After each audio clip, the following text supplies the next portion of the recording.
Well, good morning, everyone, and welcome to the third and final day of Interact, IAB Europe's annual Congress. I'm Constantine Camaras, Chairman Emeritus of the Association and the Chair of the Program Advisory Board for Interact. A big welcome to those that are joining us for the first time today, and a welcome back to those that were with us the previous 2 days. Now, as you may have seen and as you've heard, for the last 2 days, the theme of this year's event, it's the Digital New Deal, which means us discussing building a sustainable and innovative future for the digital advertising and marketing ecosystem. Now, we kicked off on Tuesday looking at industry trends and initiatives with the Adex Benchmark study being at the absolute epicenter, highlighting the trends and the new emerging practices and the key changes. Yesterday, we focused on policy and data protection, and today we're closing with standards and frameworks, which means all the work that the industry can do together on a pan-European level and a national level as well, of course, to deliver the context and the standards and the frameworks that the industry needs as it builds the next day, its near future. Now, this is only natural because IAB Europe is, as you all know, the European level association for the digital marketing and advertising ecosystem, and through our membership of national IABs, but also companies active across Europe from the media, technology, agency area. We have a diverse membership that essentially permits us to lead political representation in Europe and promote industry collaboration. And of course, one of the ways we do that is through events. And like I said in the previous 2 days, the most important of which is our annual Congress, Interact 2021, which we hope will be virtual for the last time. And in a year's time, we'll all be together, possibly in Lisbon, that we missed, to discuss and engage in live debates. Now, of course, we are grateful to our sponsors, OneTrust, Double Verify, and Relevant Yield, and of course, our supporting sponsors, Google and Magnite. And today we have, again, what I think is a stellar lineup of speakers, moderators, and panelists. And we will shortly hear from a panel of experts discussing one of the most important frameworks. Unsurprisingly, of course, I am referring to the transparency and consent framework, which is very much at the heart of the work that IAB Europe is doing and the service it delivers to the industry. Following that, we will delve into discussions and debates on what standards and frameworks will be required to support the future of our industry, and we'll be looking at the supply chain transparency, connected TV, and brand safety. And I think it's going to be a very interesting couple of hours or so. And if you like, of course, to receive more information and get involved in our work through IAB Europe membership, do reach out to Helen Mussard, our CMO, or Lauren Wakefield, our Director for Marketing and Industry Programs. Now, as in every day, before we kick off, we want to establish the shareholder breakdown of the audience. And we'll have a very quick poll, which should appear on your screen now. So please take a few seconds to complete it so we can have a clear idea. And if you are other, would love to know what your role is. So please add it to the chat box. And because it's always great to see the diversity in our ecosystem and the diversity, of course, in our audience today. Housekeeping comment, you can, of course, actively participate in today's event by submitting questions in the Q&A box. And then, of course, this will be relayed accordingly to moderators, panelists, and speakers. So thank you for completing the poll, and the results are approximately 10% advertiser, 20% agency, close to 25% ad tech, 15% publisher, and then other representing about a third, but already we see in the chat box, we have research and measurement companies, consultants, and so on. So thank you for completing the poll. And let's move on and start swiftly with the first session of the day, where IAB Europe's Privacy and Compliance Manager, Nino Wagner, will be joined by a panel of experts to discuss the evolution of our transparency and consent framework. This panel will discuss the latest version of TCF v2.0, which I'm sure most of you are very well aware of, and its market adoption. It will also explore how it is set to evolve with developments like connected TV and how the industry needs to support and evolve the framework going forward. So Nino, bonjour, and over to you. Bonjour. So thank you for the introduction and welcome to this discussion dedicated to the transparency and consent framework. So TCF was launched as a cross-industry standard 3 years ago to facilitate compliance with certain provisions of the e-privacy directive and the Gdpr. And over the past years, TCF has evolved and keeps evolving to take into account DPA guidelines, recommendation, and case laws.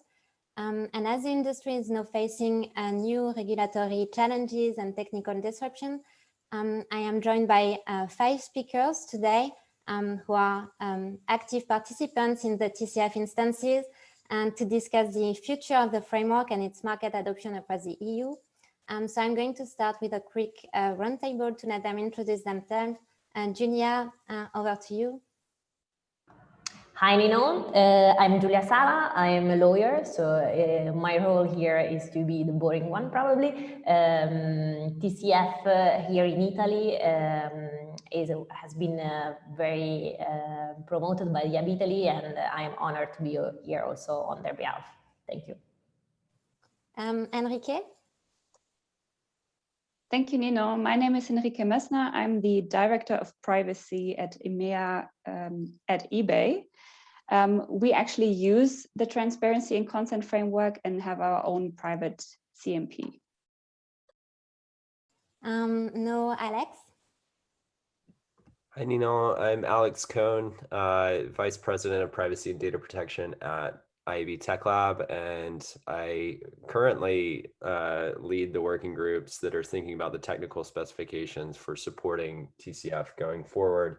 And previously, in another life, I worked on bringing TCF v2 to life as one of the member companies of IAB Europe. So super excited to talk about it today. Great. No, Benoit? Hi, thank you, Nino. Hi to everyone. I'm Benoit, the founder and CEO of Data, an addressability company, acting within the TCF as a vendor, of course, but also as a CMP editor. And I'm very excited as well, like Alex and everyone, to be here today. So thank you so much. And finally, Casey? Hi, Nino. Thank you very much.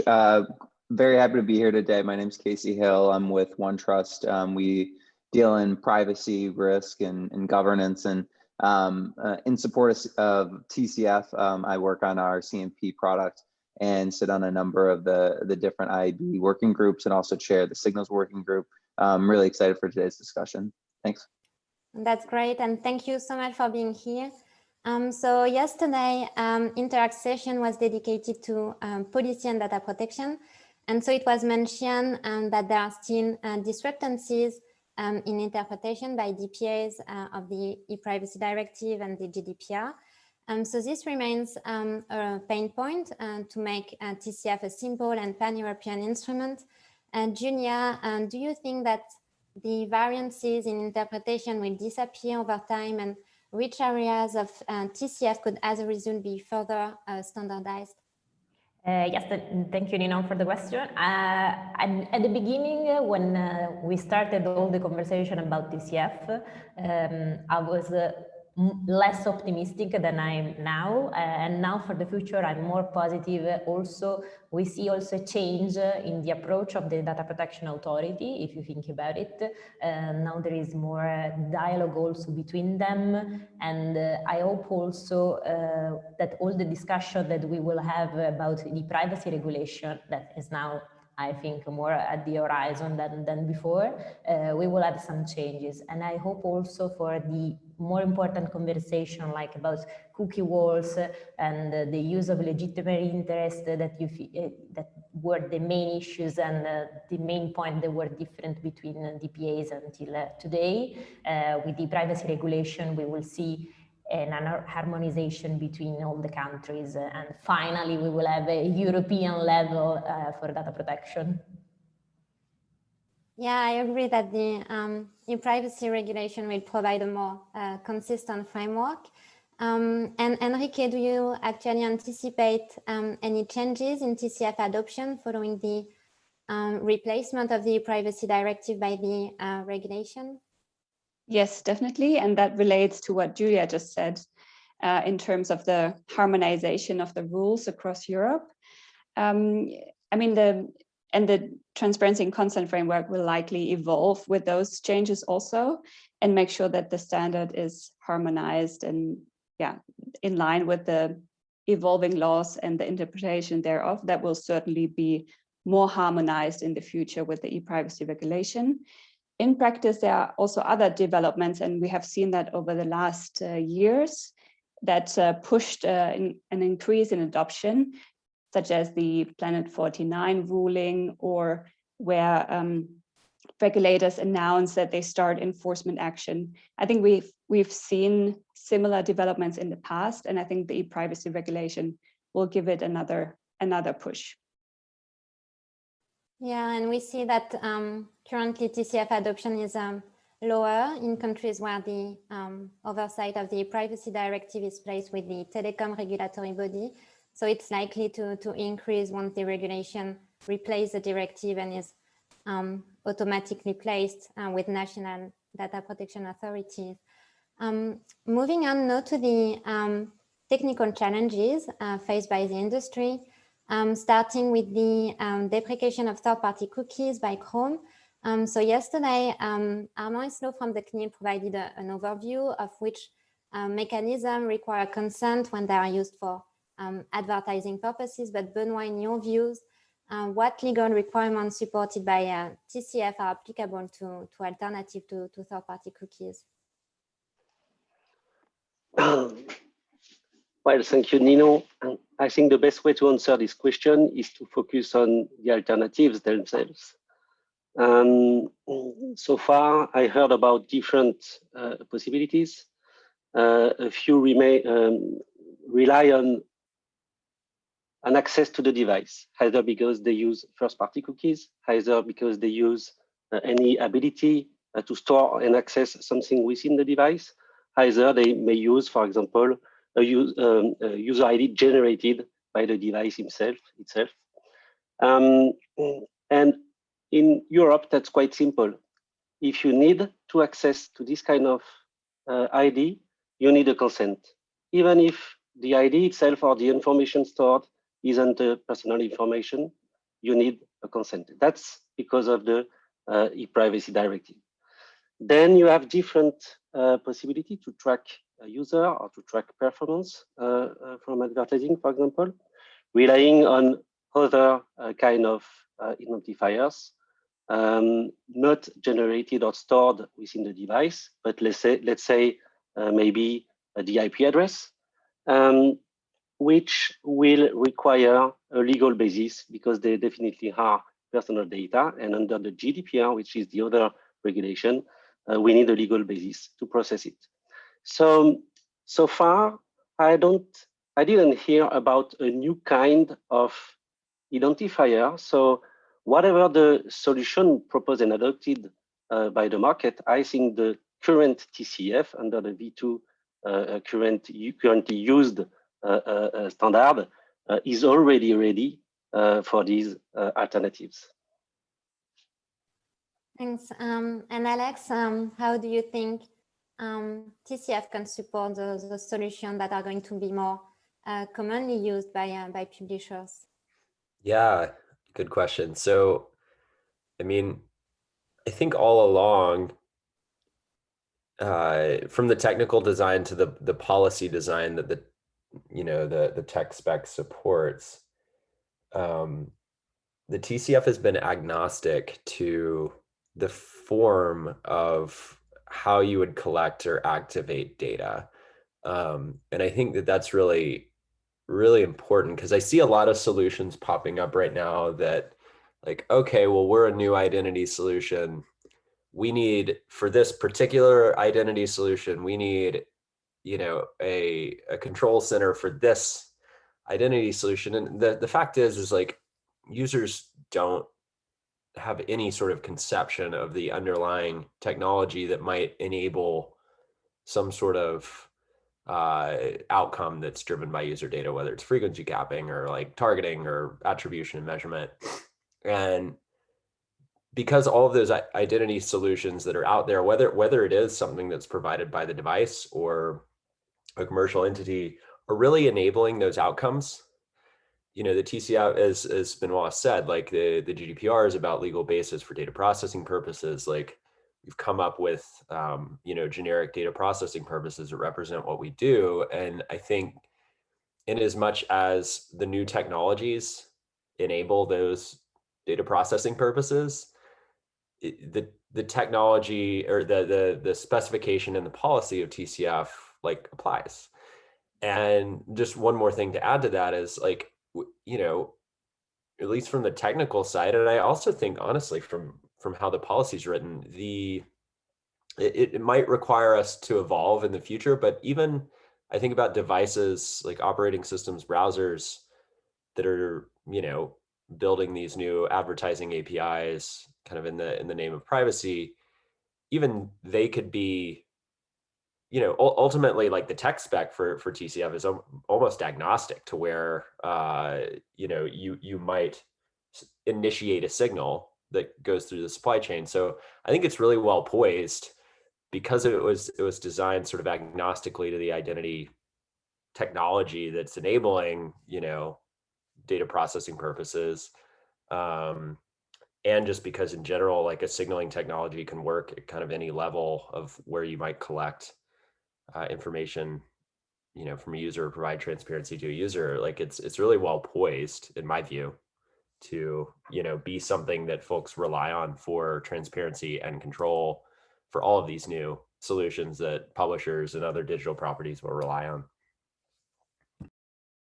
Yes, and I think it's important to say that TCF is tech neutral and intends to remain tech neutral. Casey, what role can consent management platforms take in this new addressability landscape? For example, can they be combined with sign-on components, for example, to support identity solutions? Yeah, absolutely. I think it goes back to a lot of what Alex was saying in terms of, I think CMP's role in this is to make the appropriate disclosures and explanations about what sorts of processing is occurring and who those various players are, and then act as kind of the arbiter and the control center for relaying those signals downstream.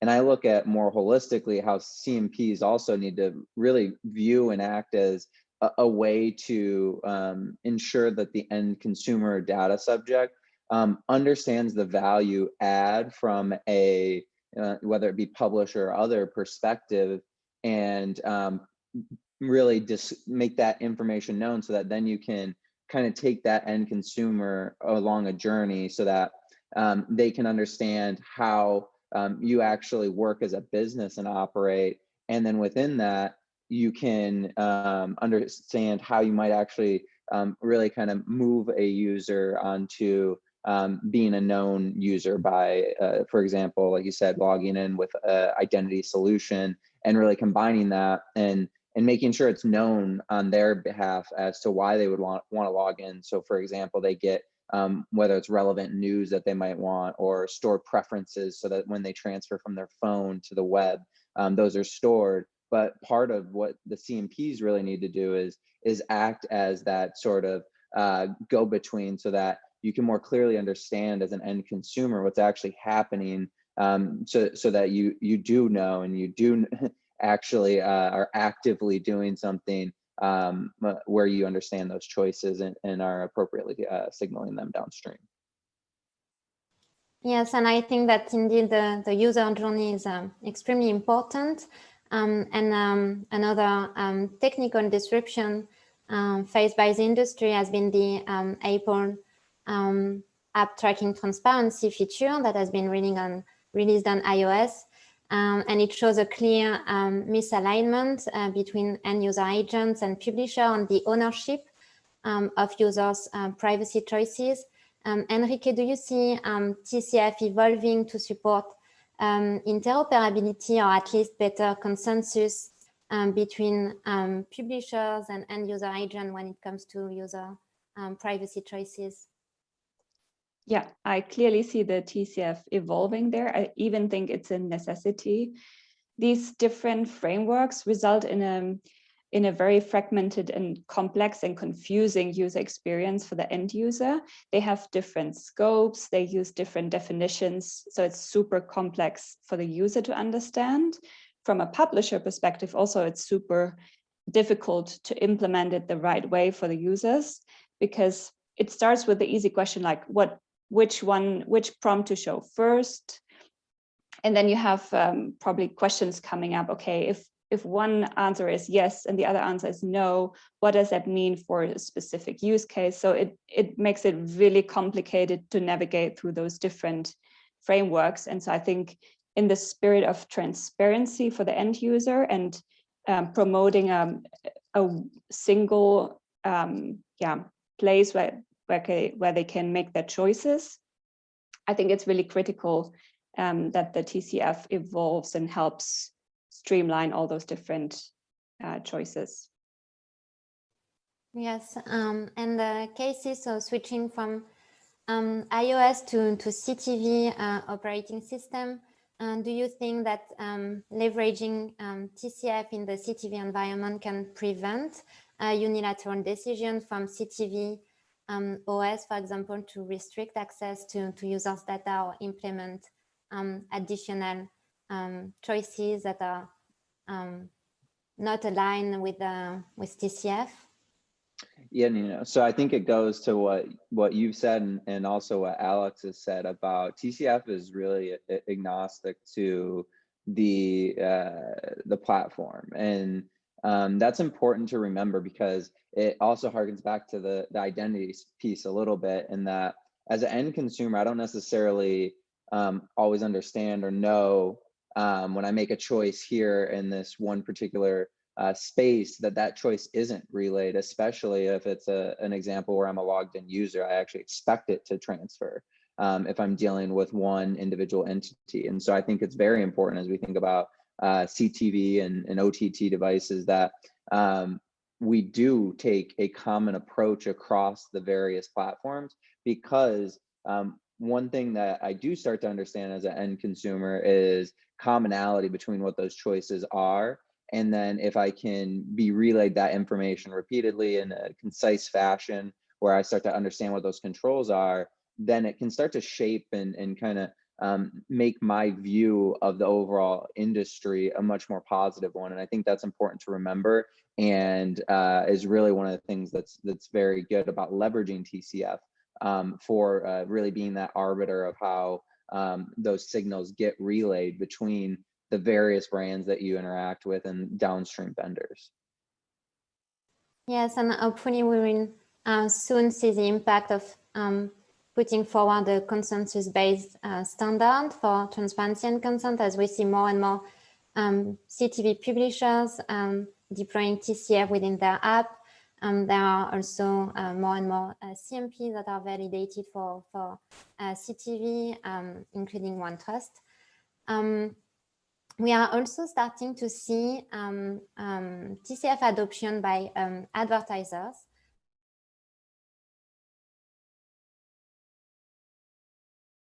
New as advertisers are more and more aware of the requirement of the e-privacy directive and the GDPR, and what role can play national IABs in driving TCF adoption?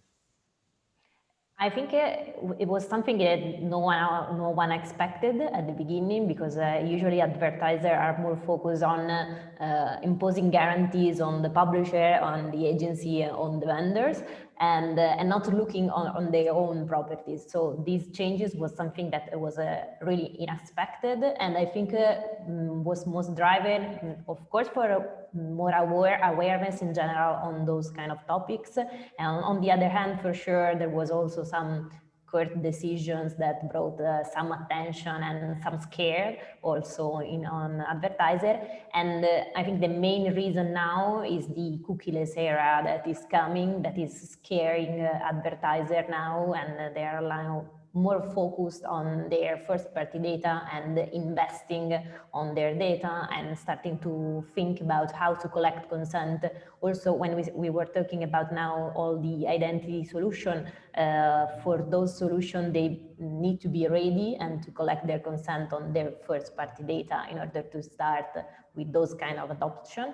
And I think national IABs have a crucial role now, because they have, of course, to spread awareness, and also they have to explain better now than before that the framework is not just for experts, but is for anyone that wants to collect user data and to be more transparent with their users and with their clients and customers and so on.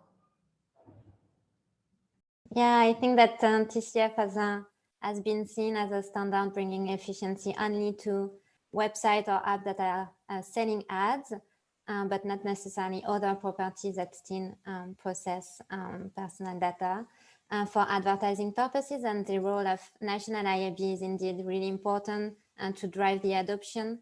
I know that IAB at Italy has already done a great job educating the market on TCF, because we see an increase of 40% of the TCF adoption in Italy since September. Our next topic is the IAB Tech Lab accountability platform. So whose development is led by Alex.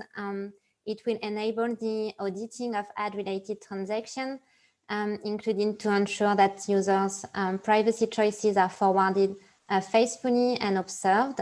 Alex, how will the platform support TCF and help to build trust between participants? Yeah, so I would just say that as we've been designing the technical specification for accountability platform, the TCF, I use the term like is the canonical example, but like the base case that we seek to support, in that TCF is currently leading globally as a standard framework for transparency and like choice or transparency and control signaling through a supply chain. So in as much as, you know, the wide scale of adoption that TCF has, I think it will be the first place for accountability platform to really prove itself will be on transactions where there's a TC string, the signal that, you know, carries the encoded version of like what's been shown to user and choices that they've made.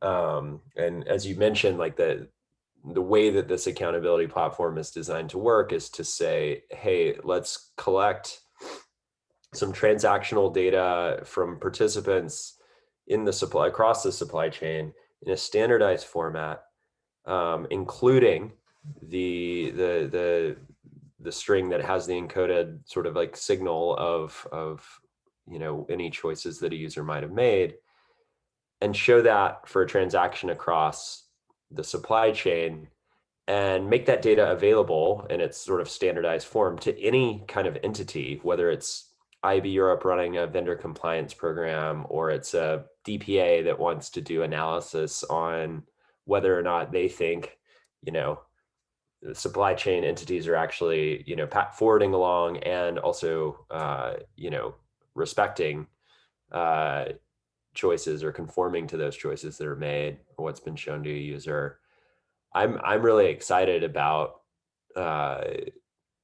like actually having Europe be an early test case in whether or not what we've designed can fulfill that mission. And if it can't, like, then we keep building towards it. But I think, you know, the best place to start is going to be Europe, because there's just such scale of, you know, already having these signals that are being passed along through the supply chain, where I think we'll have enough data, and the folks that will do analysis with this data that is made available, like, can actually start to determine, like, yes, we do believe that, you know, the signal's making its way through, it's not being tampered with, and like, in as much as the current version of accountability platform allows for it, we can see, you know, whether entities are conforming to that. Like, if they're not supposed to send something on down the line to a certain vendor, you could actually see that they are.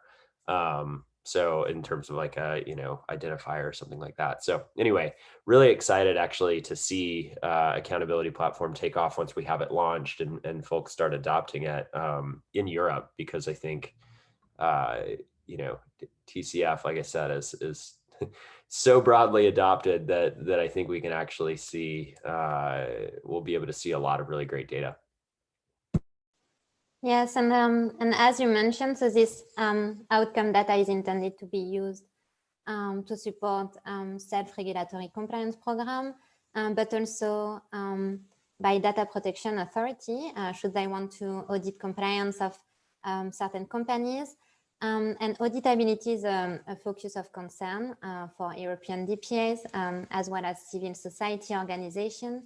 Benoit, do you think that this self-regulatory form of accountability will help answering the concerns of DPAs and ultimately policymakers? Of course. In France, currently, we are supposed to provide a real simple choice to the users. Either they can say yes to the cookies, either they can say no. Surprisingly, 70% of them say yes. It's our chance.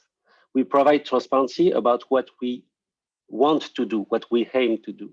Then they can have a real choice. The next step, for sure, is to provide transparency about what we actually do. Do we respect the user choices or not is the key for all the DPAs and for all the users and, of course, different associations. But not only, you mentioned the different people representing these users, European deputies. We have a big risk in Europe. You probably heard about different new regulation, e-privacy regulation, the DSA, the DMA. From time to time, and more, we hear about forbidding personalized advertising. Not forbidding cookies, not forbidding data processing, but simply forbidding personalized advertising. If we want to fight against that, we need to provide transparency about what we actually do. That's the key. In my opinion, of course, that's the key. So yes, of course, it will help. Thank you for the question. Yeah, no, and it fits well perfectly with the GDPR accountability principle. So yeah, deploying this standardized technical safeguard will strengthen the ability of companies to, of all sizes, to demonstrate and improve their compliance, whether it's with DPAs, but also users and consumers. So let's now move to the questions from the audience. The first one I think is for Enrique. So what additional controls would you like to see from a publisher perspective that could support publishers' implementation beyond the user experience?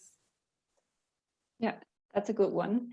I think sometimes it's difficult to make it digestible for users. So maybe less is actually more, and to have, I don't know, to have a version to make it even more concise for users. One other thing that just comes to my mind is that users often struggle to understand the chain, like the downstream flow of data. Maybe if there would be a way to somehow explain it to the user within the framework, I think that could also be something very useful for publishers to explain that actually it's not going to all these vendors, but it's maybe going to one and then down the chain. And Julia, do you also have some thoughts, maybe from your members? Or... I completely agree with Enrique, and I think the point on explaining them how is working the flow is something that is very, very important. Otherwise, if you think about it also, the most simple processing activity, like, I don't know, the retargeting or something like that, that's something maybe the user can understand seeing an advertising because he knows that he went on that website, but he doesn't understand that he see that advertising because he was on that website and the tracking was with cookies. So when we talk about transparency, transparency is not just an abstract concept, it's something that is very practical. And also, if you think when the Gdpr speaks about having images also within the privacy policies, it's something that is very important for the user because it's something that is like the signals in the street, you know, when there is like the red light, you cannot cross the street. And so when you have some symbols, you understand that there will be a tracking done on the website that entails, for example, I don't know, retargeting. It's something, this is some discussion that we have for years now. But I hope in the future we will have something more practical to show to the user. Yes. Another question for Alex. So what is the time frame for IAB TechLab accountability initiative? Yeah, so I will start by saying I do not have a specific date at this point. What I can tell you is that we have gone through a period of public comment on the design. That ended towards the beginning of May. And we're now working through the feedback that we received during public comment, plus one or two really big items that we had identified that weren't really resolved. So my hope is that, like, going into Q3, so going into July, that we could have a finalized specification. So that's the goal. I think we could be done sooner, but I think everyone is very busy, I think, right now with working groups because there is so much change going on in our ecosystem that we're all kind of competing for limited time. We do have a really solid group of folks that are helping there, but yeah, I don't have a specific date. My hope is to have a finalized specification in like going into Q3, so sometime in July is my hope. Thanks. Question, I think, for Benoit. Is TCF also applicable to Google's privacy sandbox addressability solution? How does that look like from a CMP UX perspective? Well, I think we should ask to Google, but I don't see why not. I mean, theoretically, it should be possible. It could be and will be possible, but they are free to join or not join the initiative for this specific activity. For now, Google advertising solution joined the TCF, but Chrome is, as far as I understand, another department of Google. So maybe they would join, maybe not. Again, I think they could. It would be a good solution. And in such a case, I would assume that they could join either in the same time as a CMP and as a vendor, because obviously the choice the user would have would be at the browser level. So there would be at some point a need to converge transparency and choice signaling with the main ability provided to the user to accept or refuse any advertising proposed within the browser. So the first step would be probably to discuss about the CMP converging ability, and then the signaling, the different IDs, Flock ID, for example, sharing with different vendors, so acting as a vendor as well. That would be my guess, but again, I cannot really answer for them. Yeah, thanks. And maybe just a point of clarification. So for entities that are going to use those API, will they be able to rely on TCF to do so? Yes, of course. Again, there's no difference between accessing Flock ID within an API and an ID stored in a cookie or whatever, or even an Android ID. It's a device access, so they need consent for that, and that's covered by the proposed one within the TCF. That's my guess. Thank you. So there is another question about the CNIL's guidelines. Is there any compatibility issue with TCF? I think I might ask Casey or Benoit to answer this one. No, not at all. And that's one of the nice things within TCF is within TCF one of the things is we really got a ton of feedback from publishers, DPAs, and took into account the various concerns of areas where we needed to expand flexibility for how TCF could operate. And within TCF2, I feel that we did that. And so there's things like publisher restrictions that allow you as a publisher and as a CMP to ensure that you meet requirements such as the CNIL, so that you can do things like ensure the granularity is there, ensure the appropriate consent is there. And so those are the types of things that TCF accounted for within this second iteration of it. And so there is compatibility there. And part of really a CMP's role, in my opinion, is to really consult on behalf of the publishers and ensure that the publishers fully understand that it's a framework. It's flexible across various member states, and it does have the capabilities to expand into areas even outside of the EU. And I know that's one area that we get feedback from too, is people want to take TCF and they want to move it to like APAC, because they say, well, it actually covers additional laws on top of just what's in Europe. And so I think it's important to remember that as a CMP, one, yes, it's important to know these things, and two, it's important for you to be able to explain them to your publishers to ensure that they're meeting the guidance in particular countries. Thank you, Casey. So I think that we can now close this panel, but thank you very much for being here today. And I will now hand over to Constantine for the rest of the event.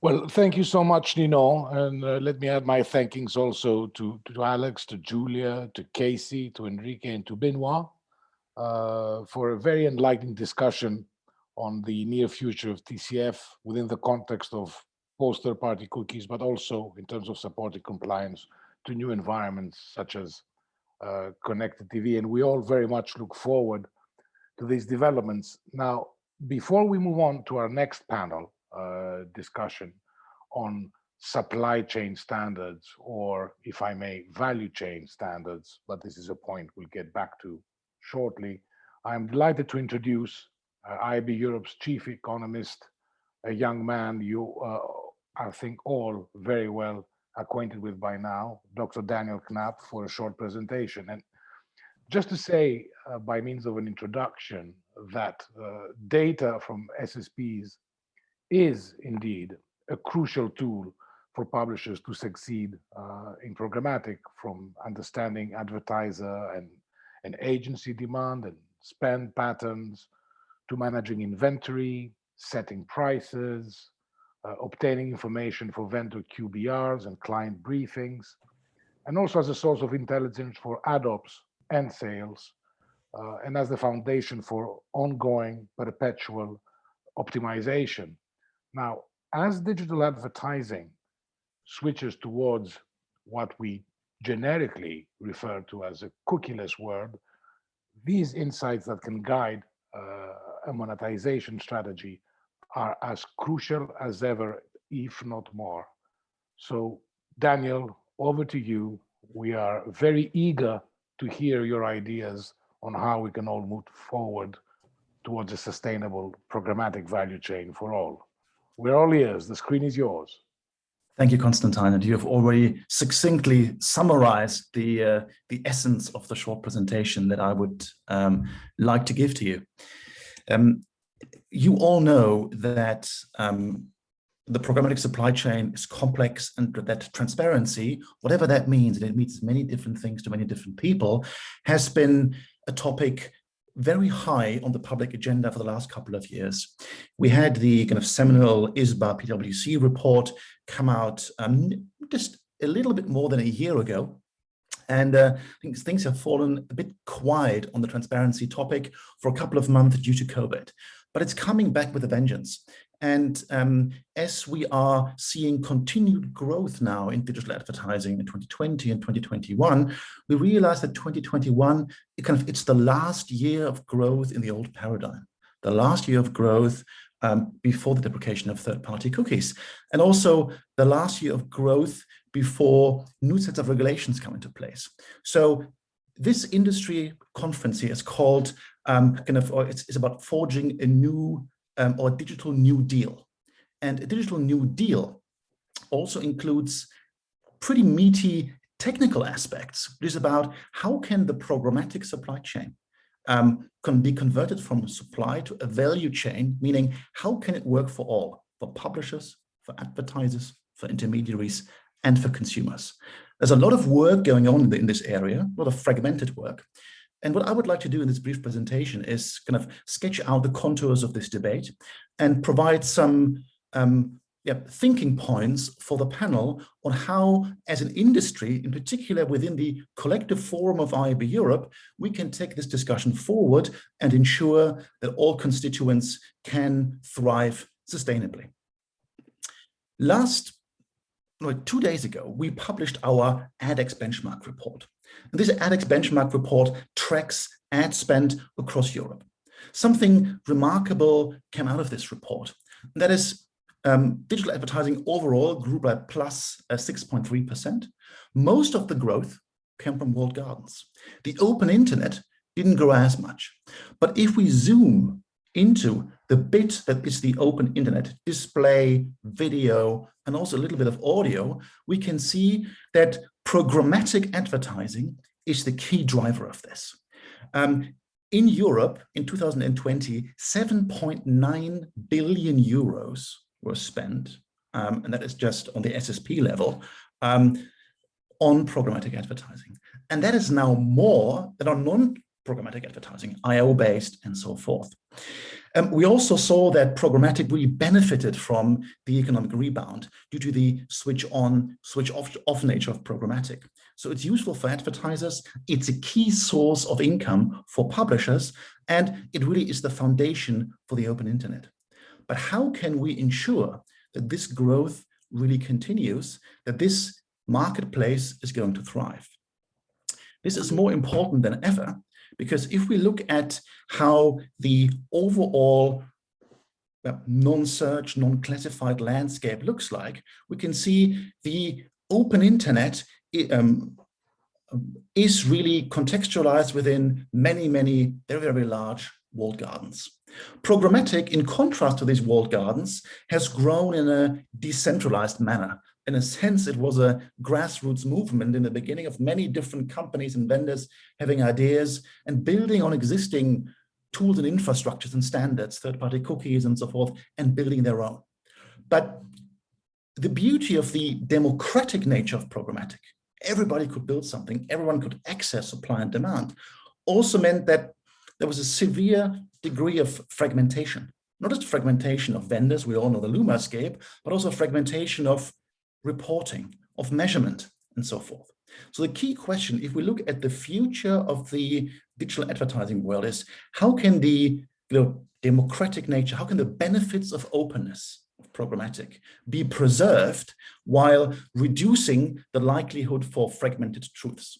So how can programmatic advertising be not just many different small things, but be one coherent ecosystem that can provide sustainable alternatives to the walled gardens? And also, how can it be sustainable monetization for publishers who are, if you look at disinformation, if you look at audience changes and so forth, who are increasingly under siege and are wondering, is the advertising funding model overall still viable?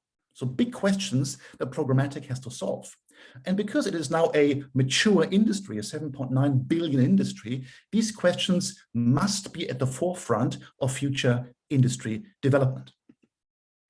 Transparency that we talk about has a long history before programmatic. Let me briefly contextualize this journey, and we're going to end up here with the ANA, the American Association, on the right, not because it's the end point, but because we're currently coming full circle in the discussion. For everybody to be sure, transparency isn't a topic in media that has been called for with the rise of programmatic. It has always been endemic in particular agency, advertiser, publisher relationships, even in the old world of traditional media.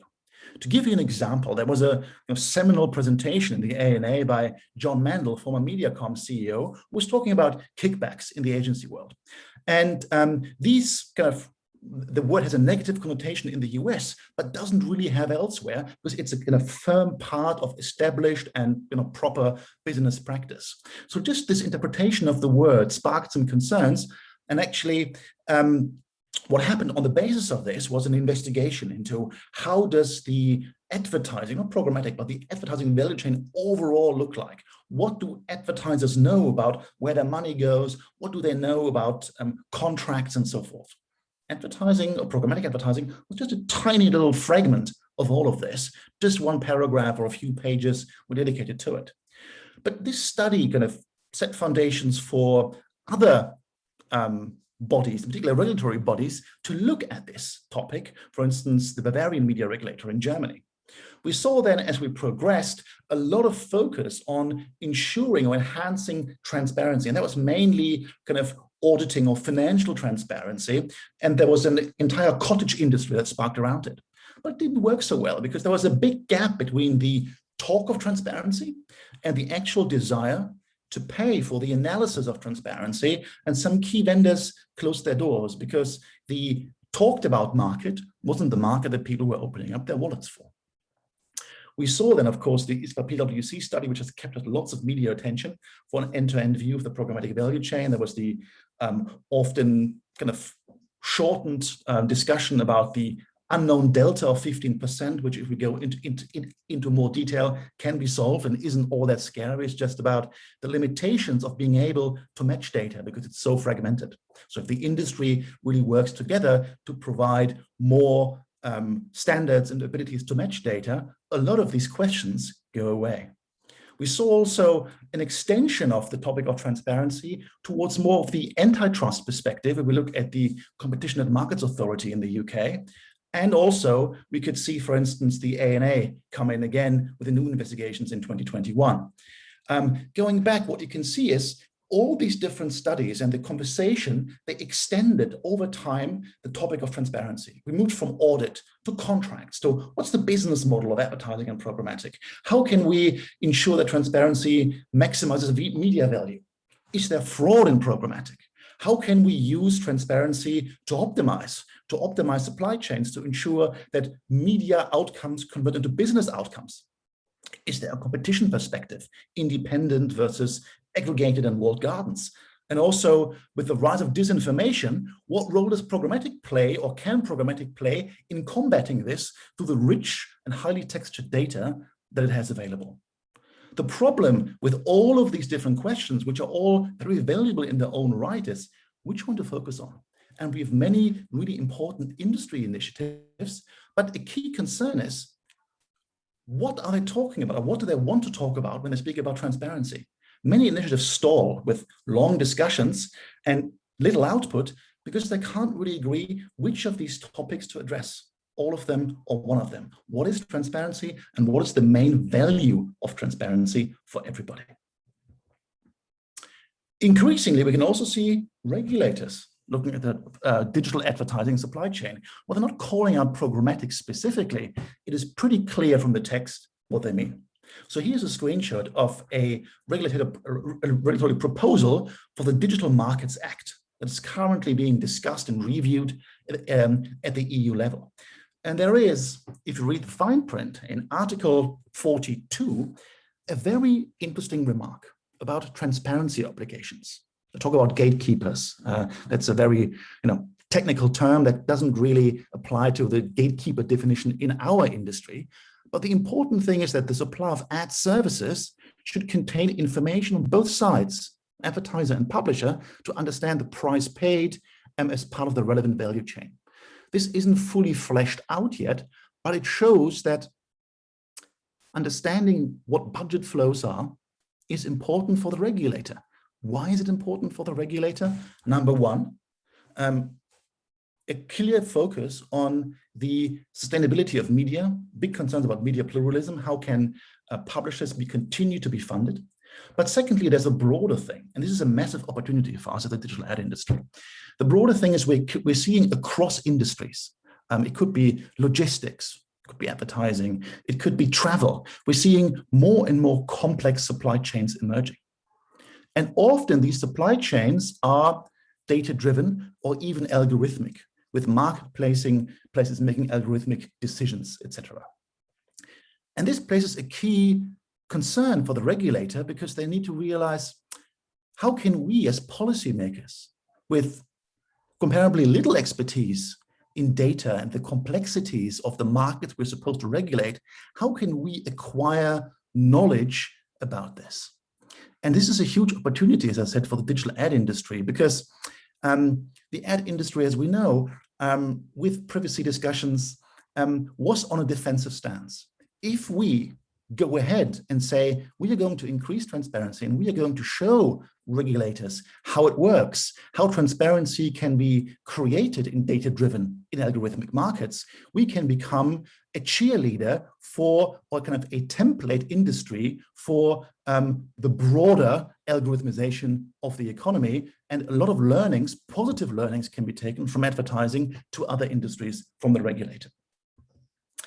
But despite all of these kind of trends, complexity remains a massive feature of the supply chain. So here you can see one publisher and different advertisers. We took the ones from the ISBA PwC study and others which are very focused or vocal on supply chain to look at how many paths they have. There are many. There are hundreds of paths, and depending on how many brands you have, it can easily be thousands. For instance, if you look at one car manufacturer, how many supply paths they have, including the car dealerships. If you visualize this, from left is the advertiser and right is the publisher, it looks like a piece of abstract art. Maybe we could do an NFT out of this. And you can see if you zoom in how many different vendors are really involved in here. Is this sustainable? Which path is the best? Are they all transparent? Is reporting data attached to all of those? Huge questions. Typically, we can see every advertiser and publisher has a fingerprint on how these things work. But understanding how these change, which paths are important, which are less important, is very, very hard to do. And the interesting thing is that many paths of the top advertisers for publishers, they remain constant over time. But the bottom 50% of ad spend, which publishers can't really ignore, they involve a lot more complexity about management and insight. How can it be made easier for publishers to manage and understand this and kind of work with those advertisers to develop more strategic relationships? There is now a wide array of association-led and also commercial initiatives focusing on various instances of transparency. Yesterday, an email came in from Prebit, which is something very remarkable. It said that now there should be a placeholder into the different adapters to include advertiser domains, which is what wasn't the case before, which again means better understanding on who's the advertiser and who is the brand and passing this on systematically throughout the bid stream. We can see agencies, and here's just one example of OMG, but all of the holding groups are doing this, looking at existing standards, such as JSON, supply chain object, to provide more transparency. So transparency is becoming a service requirement. We at IAB Europe did a regularly updated guide on transparency. We can see commercial initiatives like Seller's Guide, which is now open for everybody. Again, we can plug in your STXT and see what are direct relationships, what are reseller relationships, and provide, in a sense, analytics on top of existing industry standards, something very encouraging. And we're also seeing, this one is driven by IAB France and the French Advertiser Association, a new initiative to codify more systematically on how information about an advertiser, a brand, and a specific campaign is being passed through the programmatic supply chain so that campaigns can be matched end to end. Because there's often a huge question about a publisher can't see how much spend is coming from a given advertiser.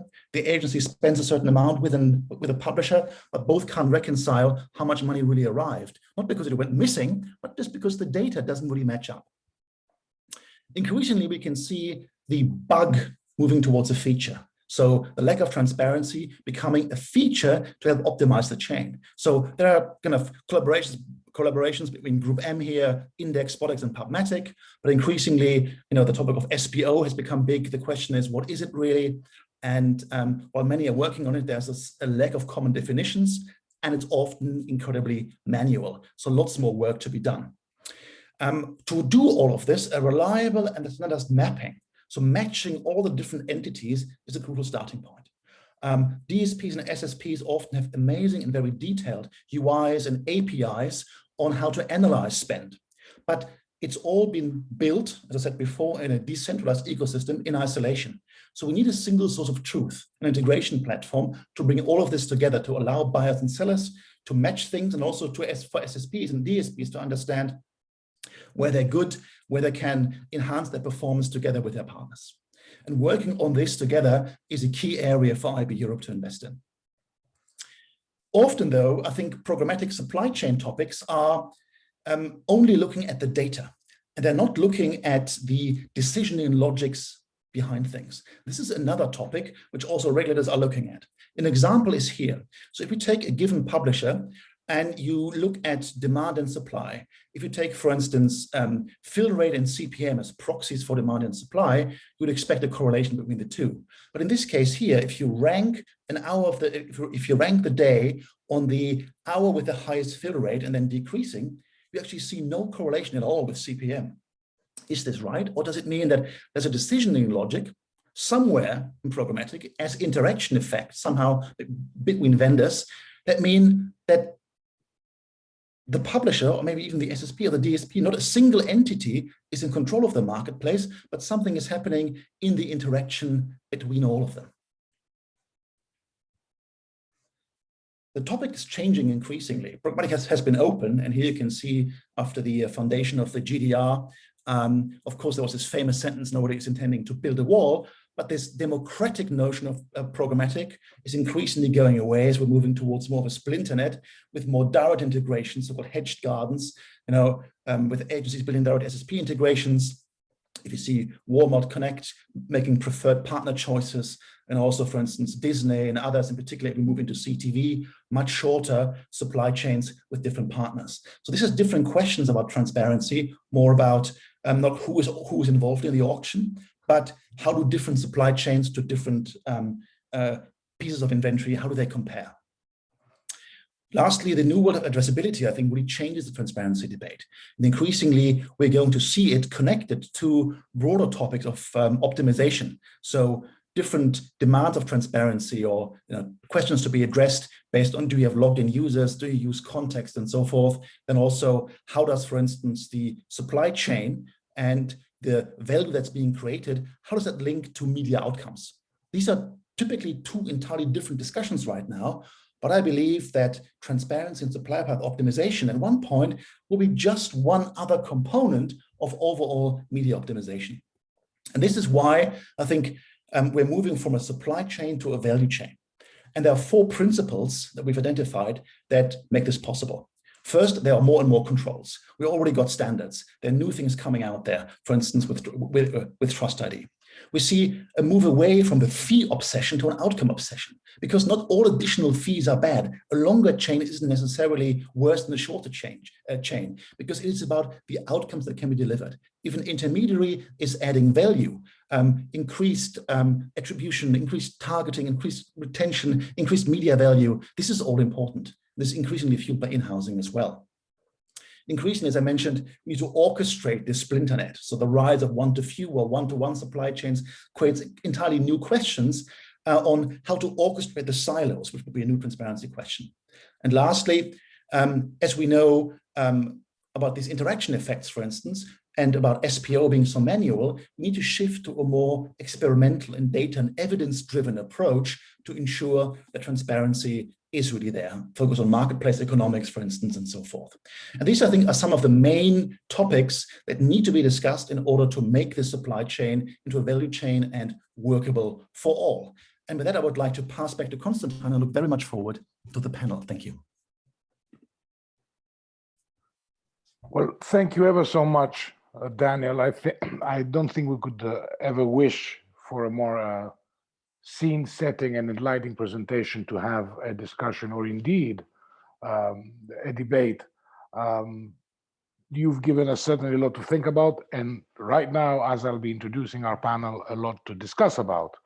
So I'm very pleased to welcome this morning to join you in the panel, Emma Newman, the CRO for Programmatic EMEA, Victor Zawadzki, the General Manager EMEA and APAC for MediaMath, and Oli Jarviletto from Relevant Digital. Good morning, or good afternoon rather, to you all. Hello. Hello. Thank you for taking the time. There's so many things to discuss, and sadly so little time. I want to take a step back and start with Daniel so that he can put things into further context. As a short first comment, Daniel, and this, of course, is a question that I will ask your views as well. The ISBA study was very much talked about. Indeed, it was highlighted across the industry, and even won an IAB Europe Research Award on Tuesday. How did this study change the discussion in terms of programmatic transparency? And if we take a step back, is there a definitional issue?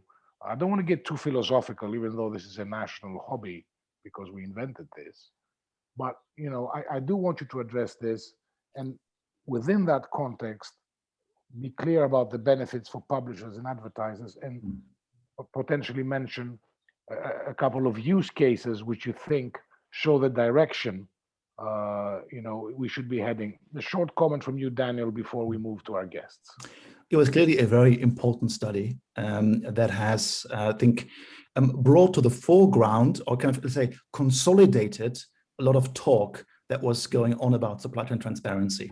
And there were different forums in which this was being discussed, but everyone united around the study as a focal point of discussion.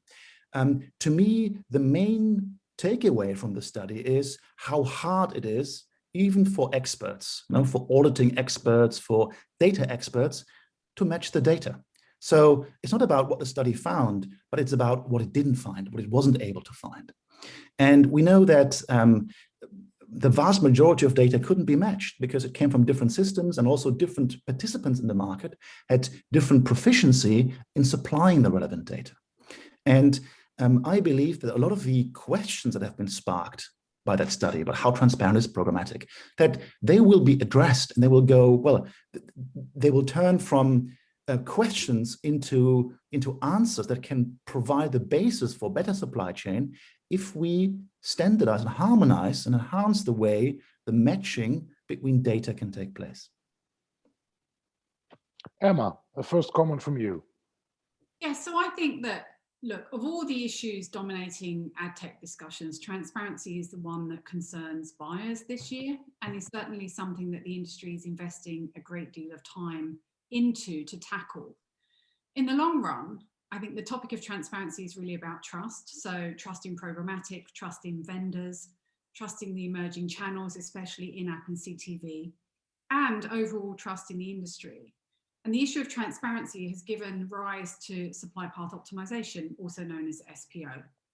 And we've seen a lot more agencies across our region looking to address transparency across the supply chain, across the fee structures and across inventory itself, which leads agencies and brands to reassess their vendor relationships as they look to develop deeper partnerships with fewer trusted suppliers that can deliver value across the chain.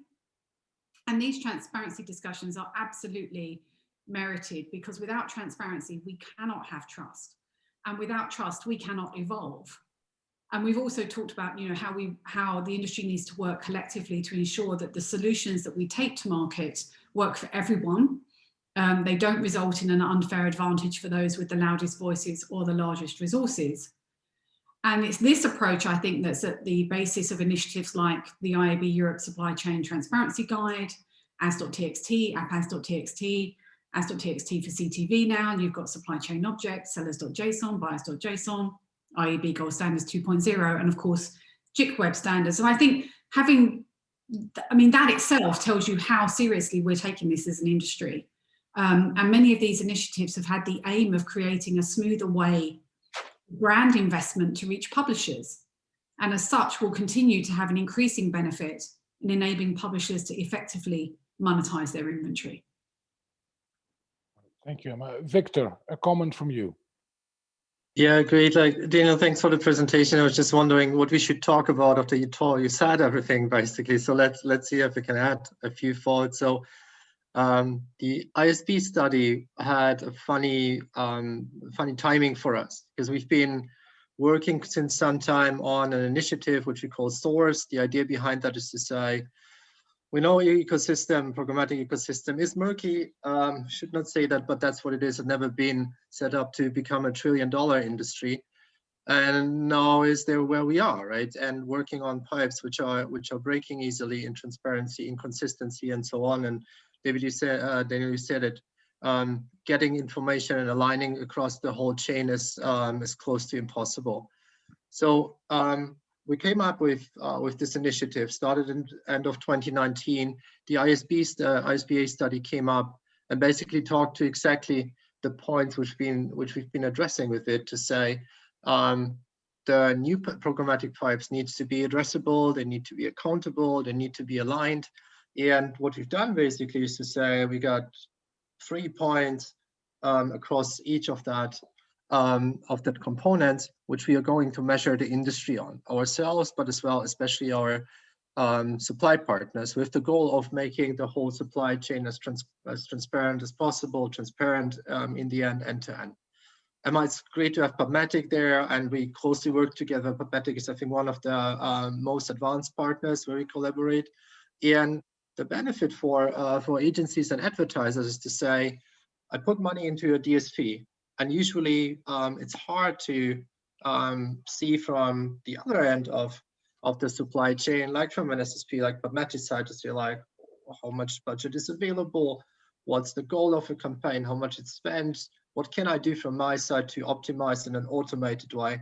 This is all very manual still, right? So we built that end-to-end connection, including supply fees transparency, including SPO, including an automated sync for campaign KPIs.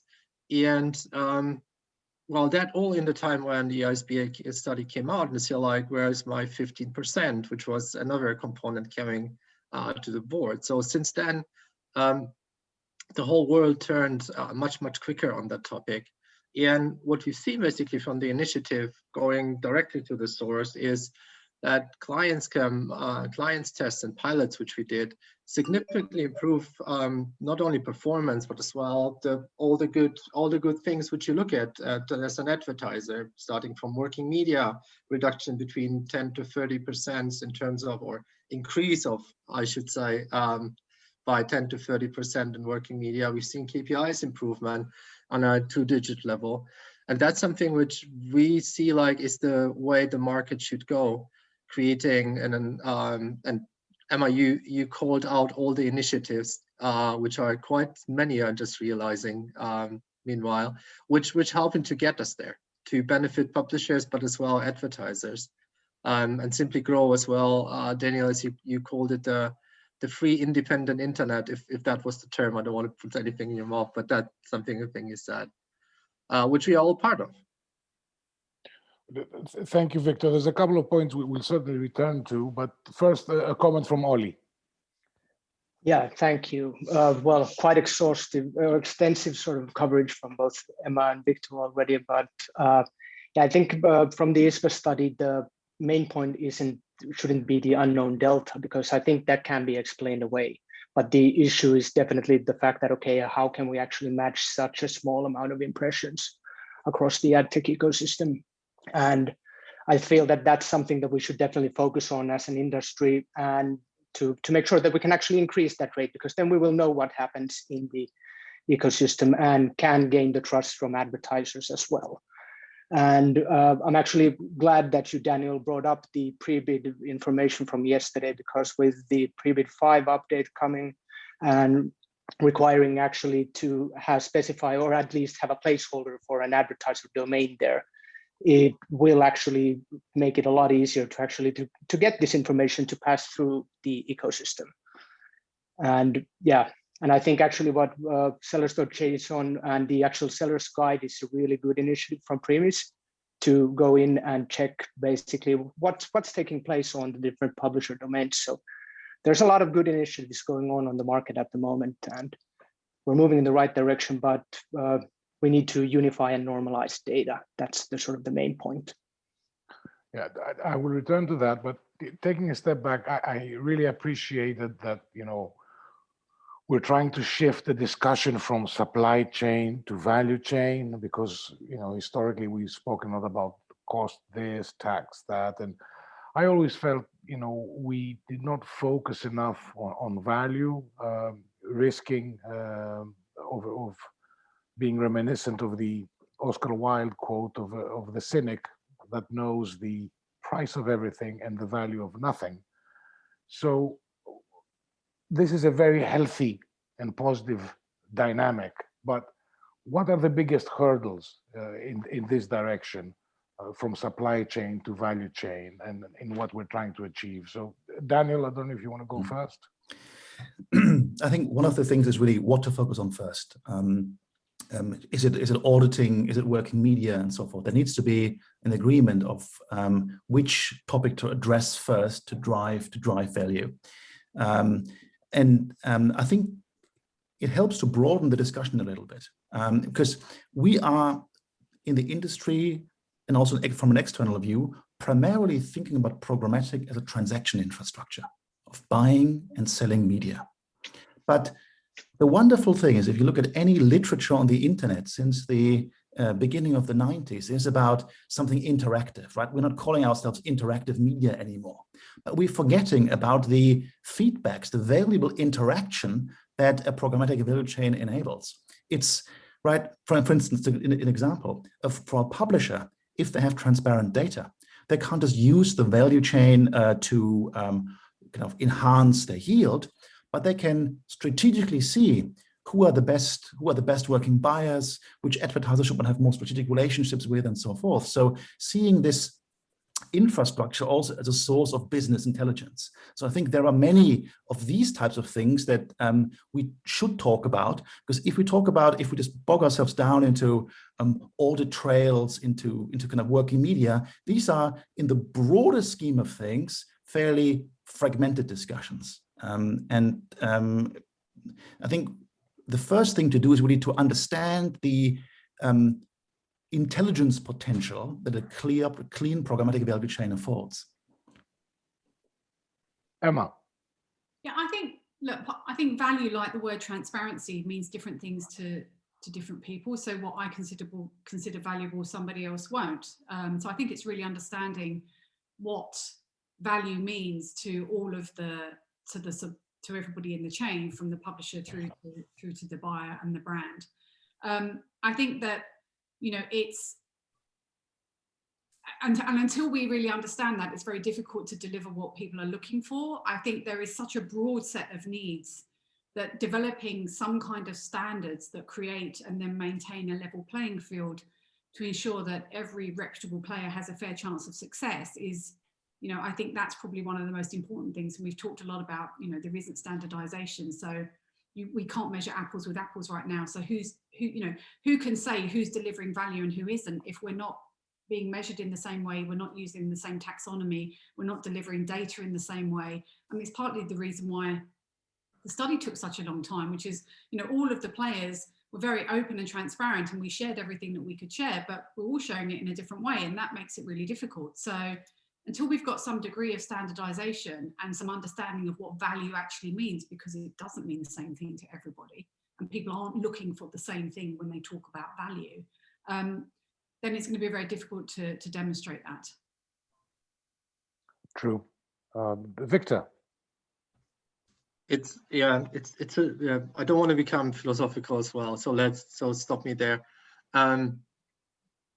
When I speak to especially digital marketers, which is a different conversation when you speak to CMOs or let's say the general marketers, there is a obsession with digital KPIs, which might sound a little funny, but let me explain a little more. Right, so let's say the focus on numbers from tools like Google Analytics, which are completely or looked at in a completely separate, siloed way of how the world works, and often the lack of connecting what you see in digital reports to your financial results is something which is a huge challenge for, I think, for us as an industry. It still is, at least like that's personal experience over the last couple of years, and that's something which is will be interesting to watch how it will develop starting next year, when the superweapon third-party cookie and still aligned measurement or consistent measurement to a certain point at least will simply go away, and we're going to find ways to solve it in a probably much more fragmented. But not only, right? So the other part, when you look at the supply chain and the cost chain, basically, and Emma, what you said to say, like, what's the value on with really building the right pipes and creating transparency for every player. And it starts with a cutting exercise to say, like, identify players who are not adding value first and foremost. And that's a much easier exercise to do. All the SPO work, which you're all doing, is definitely crucial. Where it's becoming interesting is to put a certain monetary or quantified value to maybe only every transaction, ideally, but at least like to every partner. And that's something where you can speak to media and speak to, let's say, all the fees which are happening in the supply chain. It's getting harder to say, like, what's the value of an audience segment, for example, or a contextual segment. And it's getting even much harder to say, what's the value of a DCO provider versus another one. So when we started to talk to clients about transparency, the first answer has been like, don't be an idiot and believe that this has a value in itself, because it doesn't, which is clear on one hand. Sorry. The other excuse me, next conversation has been, when we increase working media, Jesus, how does that, oh geez, I have to stop, I'm sorry. Well, I will, we'll go to Ollie and you'll continue right after. Ollie. Yeah, thanks. So at Relevant, we work with publishers quite closely and actually help them make sense out of the data that they get from the various SSP partners they work with. So on a daily basis, there are several dozen of SSPs that we import data from into a platform, and it is quite a wide range of different types of interpretations of data that comes, and there's quite a lot of normalization that needs to be done actually to make some sense out of that data, especially with advertiser naming conventions. If you want to understand how you need to have a big advertiser mapping in place, because they're named completely differently in all platforms. Goes down to DSP seats even. They're named differently across the board. And obviously, yes, we can stitch the data together and provide insights to publishers so they can generate value actually out of it and get some actionable insights out of it. But it would maybe be a lot easier if it was standardized. So, but yeah, there is definitely a lot of value to be gained from actually understanding how are the different agencies, how are the different advertisers buying, and which pipes do they use actually. Well, looking at from some supply path optimization from another perspective, basically demand path optimization, which are the best routes for a publisher where the advertisers buy from. If I could just jump in for 2 seconds, I think it's very important what Ollie said about the standardization, right? So what is being standardized? There's an entire cottage industry around this. SSP aggregators that do their own mappings. They're very, very valuable work. But the most thing is that these mappings are static. And different companies, advertisers, publishers, they have different business logics. So there needs to be an industry-wide mapping, that is industry certified, on which everybody can then build their own business logic. Because different teams also inside a company, a finance team will have a different mapping or different logic than an AdOps team, for instance, right?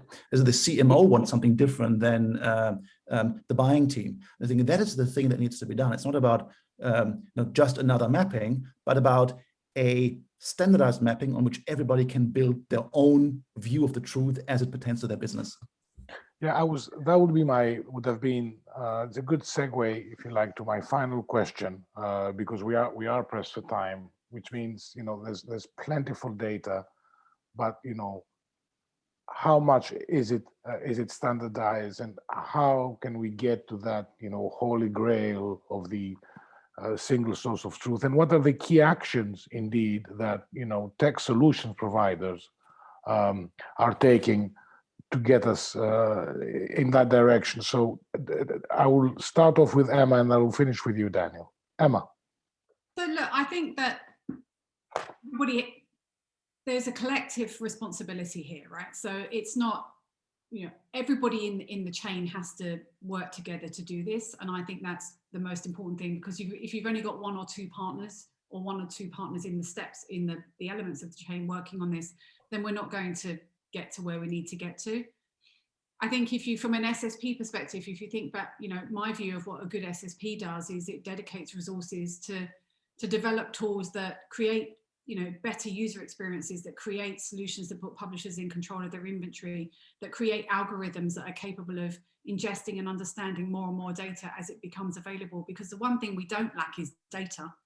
And all of these things lead to cleaner supply paths and then build trust among the media buying community that independent solutions are a viable alternative to the walled gardens. And we can only do this if we work together to create an open solution, not one that is owned by a single company. Another walled garden solution isn't going to benefit anybody apart from the walled garden. And for me, a big part of this is opening up lines of communication and including brands in those communications and those conversations. And that will help facilitate better decisioning around which SSPs are best suited to any given brand. True. Thank you for this, Emma. Victor, you're feeling okay? Yes, I'm sorry for that. Jesus. No, it's okay. It's okay. It happens. Good. It happens. Thanks. Well, thanks for your patience with me. Good to see you, I have to say. Please. And good to hear me as well. Anyway. A concluding comment from your part. I'm happy to do that. So I think we started to build new pipes and new ecosystem. Industry initiatives is one thing. We did it at MediaMath, and one outcome, one result, which we're working on is scoring across supply partners across nine different KPIs actually. One is for sure fee transparency, but the other as well, like the signals that we are sending back and forth, fraud, and another types like unique channel identifiers, which we basically put into the value chain, as we should call it right now. And that's something which is really day and night between what we've seen over the last couple of years to what we're seeing right now. And every SSP, again, like calling out Programmatic here, but so like a lot of others who are really engaged with us and working towards the ideal state of being accountable, addressable, and especially aligned to create value for advertisers and agencies. is something which we see as our not only obligation, but as well the mission and the vision for us as an industry, which we want to drive actually. Okay, thank you. Ollie, a final comment from you. Yeah, I think it's in general, there are a lot of good steps going on in the industry, and we just need to work together. And as Emma said, we need to make sure that the walled gardens are not the only alternative. We need to be viable, and we need to get the trust from the buyers in order to get that. Yeah. All right. No, this is quite clear. Daniel, as we wrap up the panel, I don't know if you want to make a final comment. I think, if we look at media in the past, not just programmatic, there was always this adage where there's mystery, there is margin. This isn't the case anymore, or it won't be the case anymore in the future. So transparency is actually a key differentiator to create value. And I echo what all the other panelists said, that there are many positive developments like the ones that Victor and Emma outlined, but it is crucial to move that from vendor to vendor relationships to an entire industry, because only then can programmatic grow from the 7.9 billion to the 10 billions and so forth, and be that viable alternative to the walled gardens that it should be. Well, thank you very much, Daniel. And again, warmest thanks to Emma, Victor, and Ollie for joining us today. I think it's quite clear in terms of the direction we need to be taking to be making progress, or to continue with our progress. And it's also, permit me to say, evident that IAB Europe is an ideal locus for discussions and debates to take place. So thank you all. Thank you all for joining us. Thank you very much. Thank you so much. And now we move into a keynote presentation from one of our colleagues, Shelley Singh from IAB Tech Lab. Now, Shelley is Senior Vice President of Product Management and Global Programs, and he will be sharing now some details on the interesting work they're doing, including REARC and the soon-to-be launched Transparency Center. So over to you, Shelley. Hello and good afternoon. I'm Shelley Singh, Senior Vice President of Product Management and Global Programs at IAB Tech Lab. And thanks to IAB Europe and the Interact team for inviting me here today to talk about the relevance of standards in digital advertising and to talk about Tech Lab 2021 priorities. Well, why standards are important? Because literally they are in our mission to develop foundational technology and standards. Okay, that was a joke. It is because standards enable growth and trust in digital media ecosystem. That's why our mission is to engage a global member community to develop shared resources and benefits and foundational technologies that create the efficient base for innovation. And we do this by being a neutral, collaborative, transparent, and nonprofit organization. Our aim is to allow all the companies in our ecosystem to transact programmatically in a transparent and frictionless marketplace, be it on connected television, mobile devices, cross-media video, audio, for example, podcasts, or desktop devices. And to answer the question about why standards are important, it's if you take one look at our industry as represented here in this LumaScape for Convergent TV, you will see that thousands of companies come together to provide different services and different functions and enable an efficient and effective marketplace. The one thing that they need to do that is interoperability. So just like we are used to a connected life as we've been living and working from home, and being using Wi-Fi and Bluetooth and USBs to seamlessly connect to devices from thousands of different manufacturers. Similarly, the digital advertising standards provide the same kind of interoperability and quality and trust in the quality of partnership. What that does is that helps companies reduce the product development cost, increase their speed to market, reduce the risk of product rollouts, and integrating with other partners, and that fuels market innovation in return. So the first reason for digital standards to exist is to improve interoperability and the quality and the trust of quality in the partnerships. The second reason has to do with transparency. In an open web, we collaborate in real-time bidding that requires that we have complete trust in the partners that we work with. And to create that trust, we need a level of information disclosure that comes through transparency. And standards provide that transparency for buyers, sellers, marketers, and publishers to perform their different functions. So the second reason for standards and importance of standards is the transparency that they provide and the trust they create in the marketplace. Some of our work, as you can see, has been very well adopted. That's kind of the third reason is that we actually solve real problems. And that is exemplified by the work and its adoption. For example, ads.txt has been adopted by millions of websites and apps. Sellers.json has been adopted already by thousands of sellers. Open Measurement SDK is now available on over 2 billion plus devices. And not to mention the Transparency and Consent Framework, which is kind of the default implementation for GDPR in Europe and elsewhere. So we solve real problems. The standards solve real problems for addressing identity, data, and privacy challenges, improving brand safety and reducing ad fraud, delivering a great user experience to consumers, and being able to measure that experience, and then creating the efficiency and effectiveness of the programmatic transactions. And we do all of this work in coordination with IABs across the globe. We provide the technical standards and the protocols, the software and tools that are needed, and the compliance programs. IABs complement that by providing the education, research, policy, and best practices of business practices, which together form the basis for proprietary innovation built upon standards that provide the interoperability to reduce your product costs and improve speed to market, that provide the transparency so that you can trust your partners and actually solve real problems. So with that, I'll come to the priorities for 2021. Given the pandemic year and the change in consumer habits, as well as the directions taken by the governments and the technology platforms over the last couple of years, the 2021 priorities could not be more clear.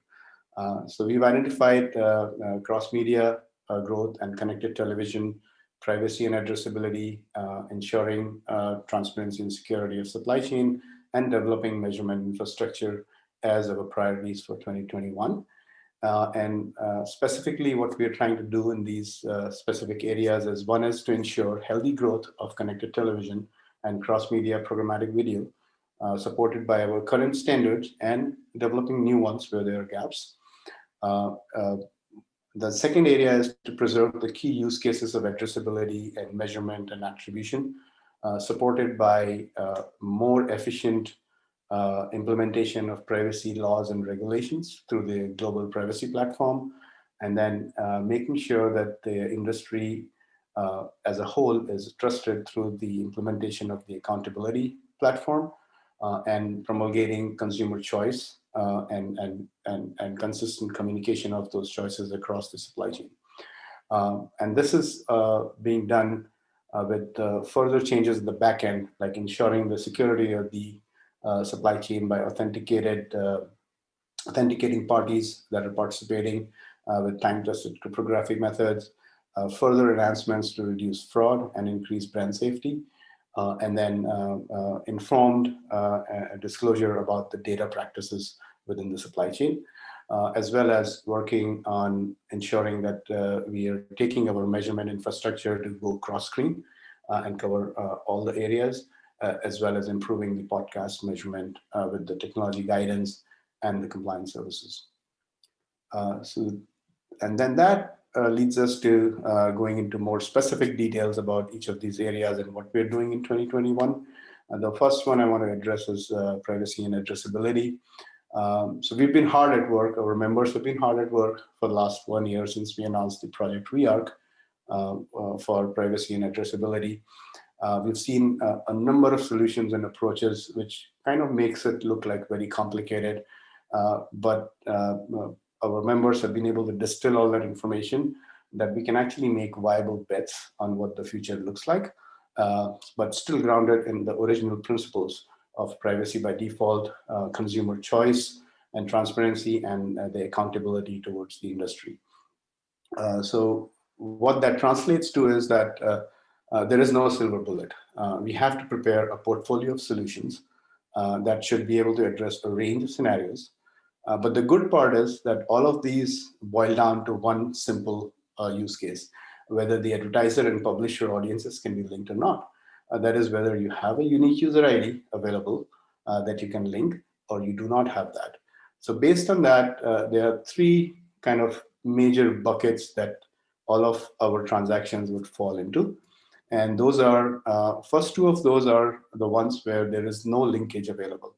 The first one is completely unlinked anonymous users. And for that, we have defined things like contextual and seller-defined audiences, or first-party based targeting.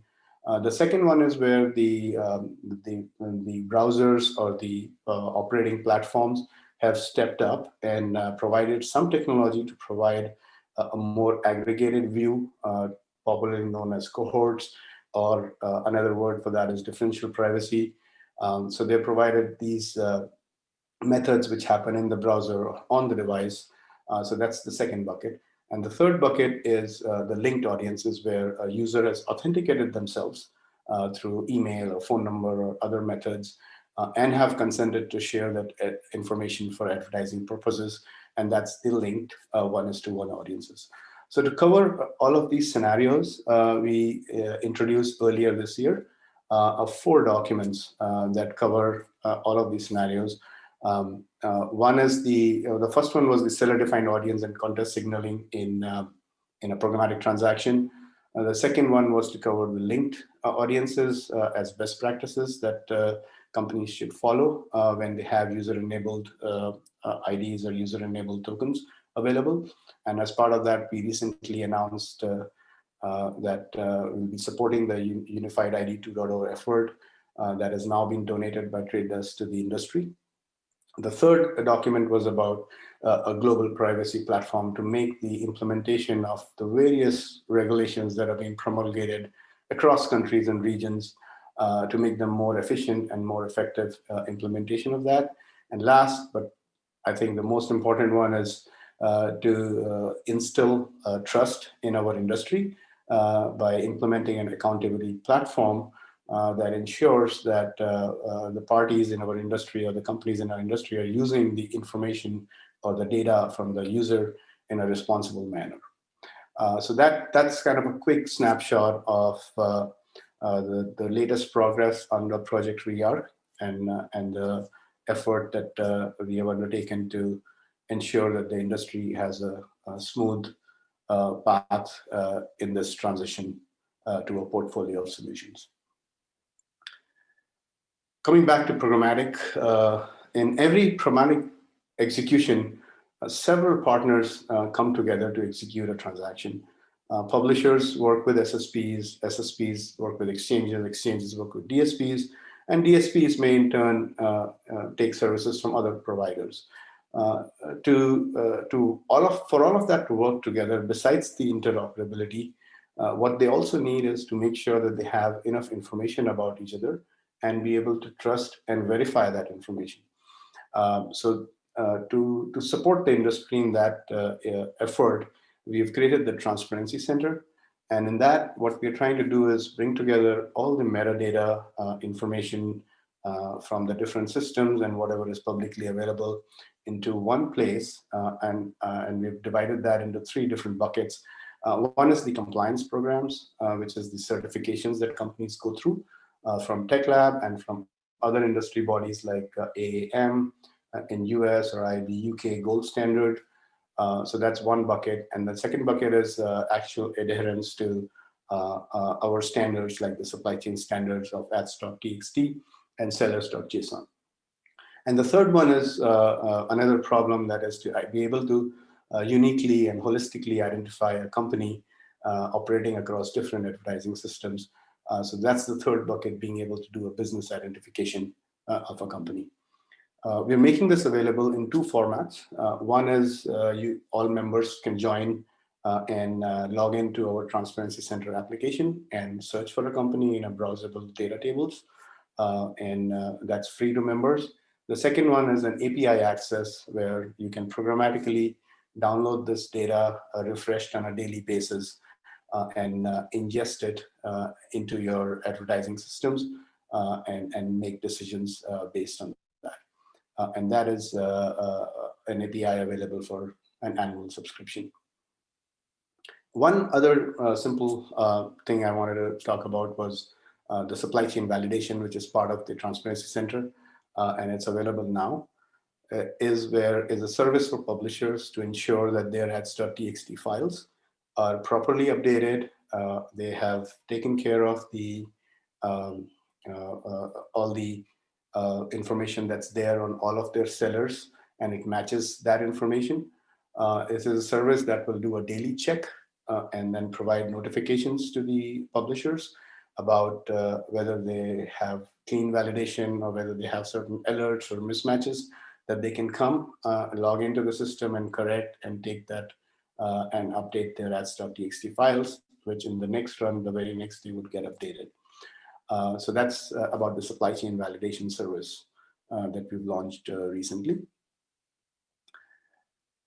On the measurement side, like I said, our goal is to have full cross-screen coverage by 2021.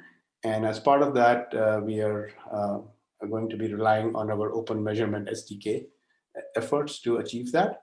So Open Measurement SDK is a single SDK that we created that an app publisher or a website owner can integrate, and that provides consistent scalable measurement to the third-party verification providers.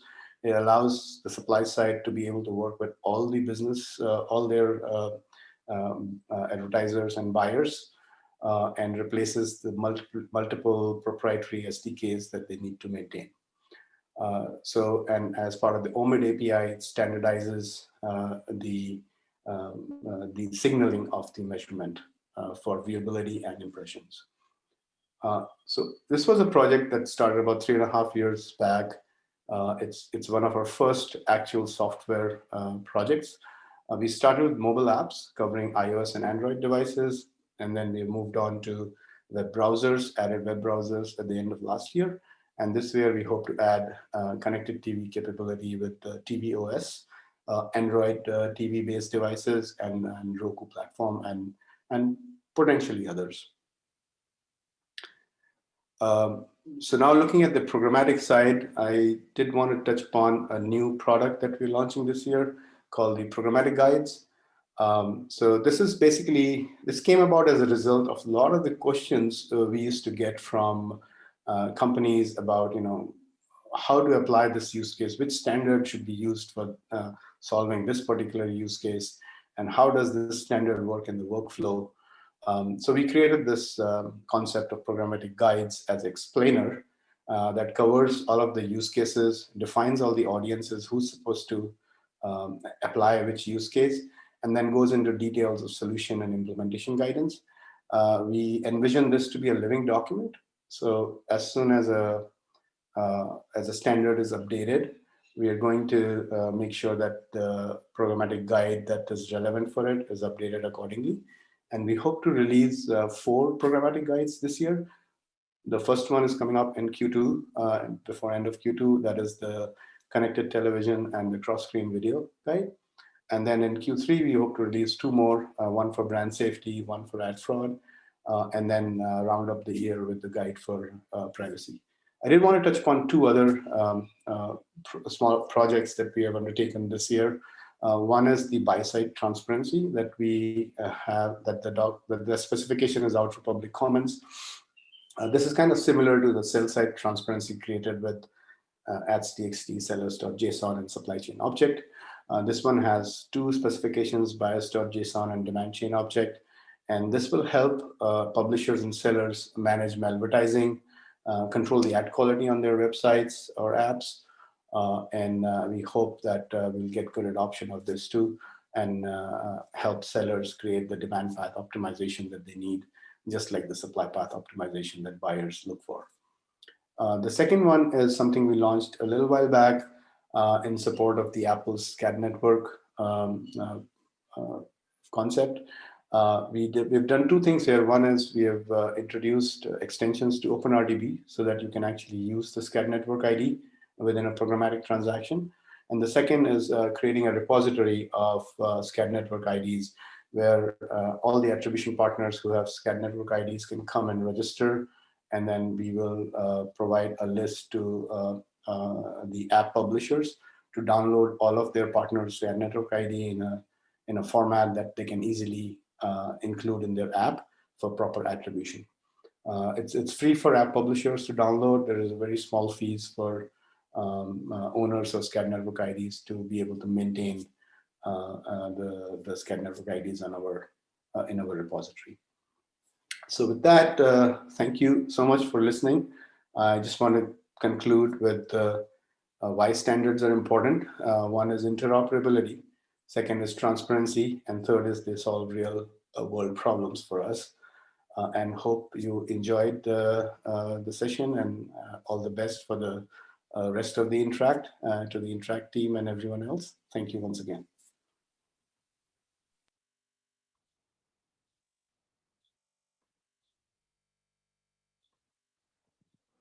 Well, warmest thankings, Shelley.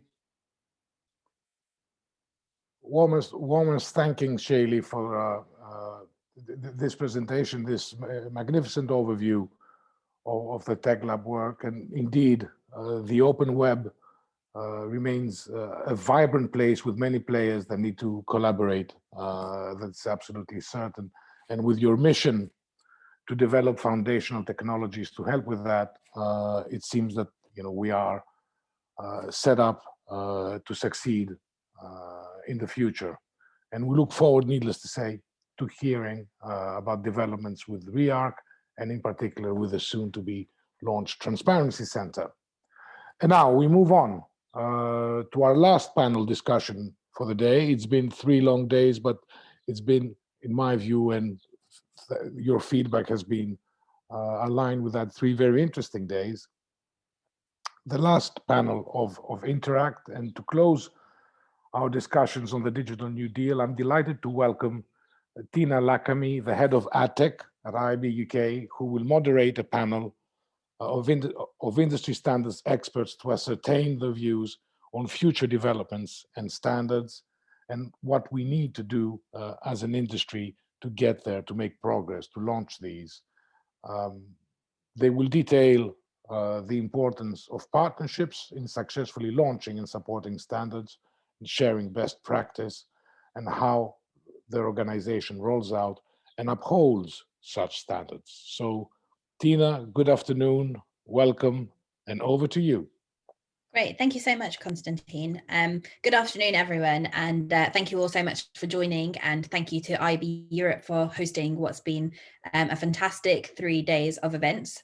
As Konstantin mentioned, I'm Tina Lakani. I'm head of AdTech at IAB UK, and I'm really excited to be rounding up kind of these days of events with an awesome lineup of panelists talking about standards and frameworks in our industry. What I really love about this panel already, and just knowing those of you that are on it, is that we all come from such different parts of the industry, and so I'm just excited that there is such a broad range of knowledge for to be shared. So before we go into it, maybe I'll just take a moment to just allow you all to introduce yourselves. David, maybe if I come to you first, David Goddard. Thank you for specifying. It's confusing enough as it is having 2 Davids on the panel. Yes, hello everyone, my name is David Goddard. I'm Senior Director of Business Development at Double Verify, responsible for expanding partnerships with media technology providers in the ecosystem. And I also have the pleasure of chairing IAB Europe's Programmatic Trading Committee. Great, thank you. Dave, maybe we come to you next. Yeah, hi everyone. So I work at Samsung. I'm European Head of Product for our CTVs and mobiles, both from an ads perspective and data perspective. So that's 17 markets in Europe and Russia, so 18 countries. And I attempt to lead our propositions in market to our agency and advertiser customers. Great, thanks. Jules, maybe if we come to you next. Hi everyone, I'm Jules Kendrick. I work for the Trustworthy Accountability Group. I'm MD for UK and Europe. I hope that most of the audience knows who we are, but if you don't, we're the cross-industry, not-for-profit self-regulatory body that was set up by our industry's top trade bodies to tackle criminal activity and promote brand safety through compliance to standards.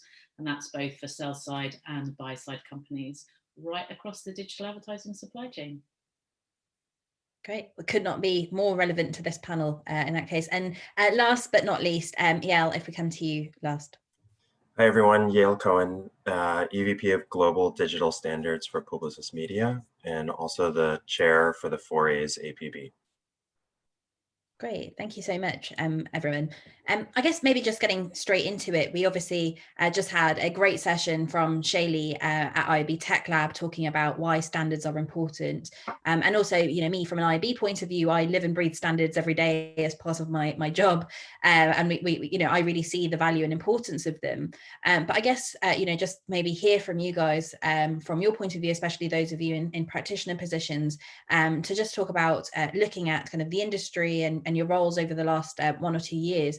Which industry standards do you think have been the most impactful on your business? Dave, obviously you come from the publisher point of view, so maybe we go to you first. No worries. Okay, so I guess there's a number of areas I could go, but trying to stay focused and try and choose one key area that's impacted our business, it would probably have to be around consent management frameworks and platforms. So primarily starting out in Samsung Ads as a smart TV offering, and now we're going live with mobile across Europe as well. We've very much had to double down on our efforts to simplify and standardize the consent management platforms that we offer to our customers. So, quite aptly, this week was the 3rd-year anniversary of GDPR. So I'm sure we all had various celebratory parties with our friends and family to mark that occasion and the impact it's had on all our lives, or maybe not. But really what GDPR did is shone the spotlight on consent transparency, how different types of data are collected from customers, human beings, consumers ultimately, who are engaging with Samsung's products or any publisher's products, and making sure that we're clear as publishers about what types of data we want to use and for what purposes, and to the other vendors we're going to pass that data to and for what purposes. And so in good faith, publishers created their own consent management platforms, and we soon found that we needed standardization. We need to simplify the user experience or the customer experience.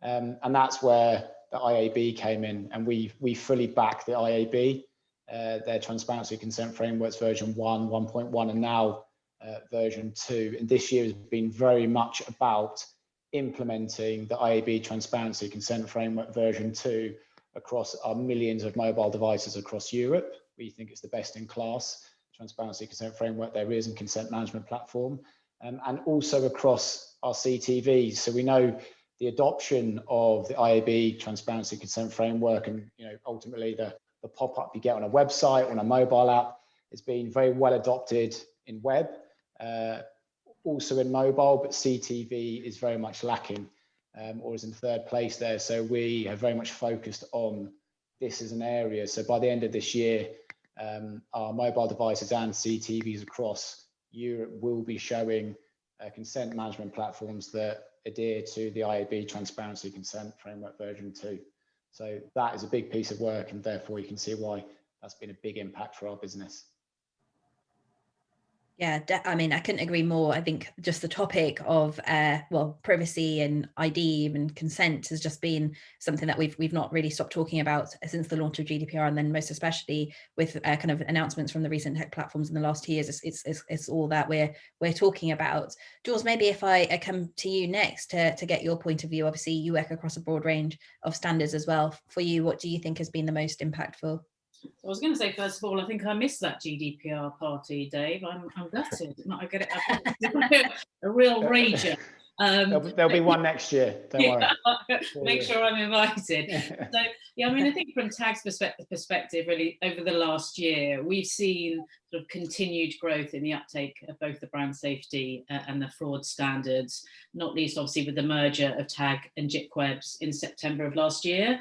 And that really enabled the industry to have access to truly global standards, which was an ask that we'd been hearing from the market for some time. So now really, you know, we have 600 companies in the TAG community and close to 250 companies achieving over 300 TAG seals. So, you know, that's pretty impressive when you look at that. That's right across the digital supply chain. And also at the start of this year, 2021, when all of TAG companies go through their annual certification process, we actually saw that 40% of those companies were achieving global certification, which was up from 32% last year. So we're really seeing that adoption and participation, not just in the markets where those standards really started in the US and the UK, but really across many more markets. And also, we're also seeing through TAG's annual fraud research, where we compare invalid traffic rates in TAG certified channels against industry norms. We're still seeing a real reduction there. So we basically look at just over 40 billion ad impressions across the UK, Germany, France, Italy, and the Netherlands. And we see a dramatic reduction in fraud rates across the European markets to just 0.53% when using TAG certified channels, as opposed to kind of those industry norms in Europe of just over 9%. So we're really seeing that adoption and participation continue to grow, and actually that we're looking at that, you know, it actually makes an impact. It actually starts to solve some of the challenges we're addressing. So I feel, you know, very confident and that, you know, that we're going to continue to grow in that way. I think the topic of fraud, and you know, I'm lucky enough to get to join some of the TAG meetings, but I know that fraud, especially during the pandemic, and while more and more people were coming online, it just became such an increasing issue. So yeah, definitely a really good one to call out. Yeah, also, sorry, just to say that, you know, exactly as you mentioned, in the pandemic, where we see, you know, a lot of businesses, you know, were having to face a lot of other challenges and a lot of struggles, that we didn't see any drop off. That we, you know, that fraud and brand safety was still paramount to those businesses to make sure that they were achieving that standard. So that was really, really encouraging to see. You know, actually, I guess that's like, yeah, I'd be transitions nicely onto Yale, actually, from, you know, obviously the agency point of view and working directly with brands. Like, Yale, what would you say has been the most impactful standards that you've seen over the last year or so? So I think it was actually 2019, we helped to take our TAG certification globally and did it across all 4 of your different certifications. So we were one of the few, if not the only holding company that did a platinum status certification. So I mean, I think we started to lean in on a lot of those different standards for brand safety, ad fraud, malware, piracy very early on. And where we started to lean in and focus our efforts the past year or so was, how do we move from brand safety to brand suitability, and now to this concept that's more around brand integrity, which focuses around how do we build that trust and purpose back with the consumer and to meet their expectations. I think what Dave was saying around consent, we start to see that the consumer is starting to become more aware of these things, and they have a voice. And we've seen about 60% of consumers, not just in the US, but globally, in every single market, have started to vote with their pocketbook based on their belief system. And that's why this concept of brand integrity is extremely important. And we're trying to build out this framework so that brands can embrace how culture meets with a brand's values, and how they start to understand the decisions that they make, not just for the short term, but for the long term, really impact how they're perceived by the consumer. So it's really about the environments that our brands are showing up in, and then that helps us to reinform also our brand safety and our brand suitability and all of the other standards that we work on as a touch point to the consumer. because ultimately we need to be thinking about that entire consumer journey, and the consumer is becoming even more empowered in these things, and in terms of their ability to like make critical decisions or shift their loyalty.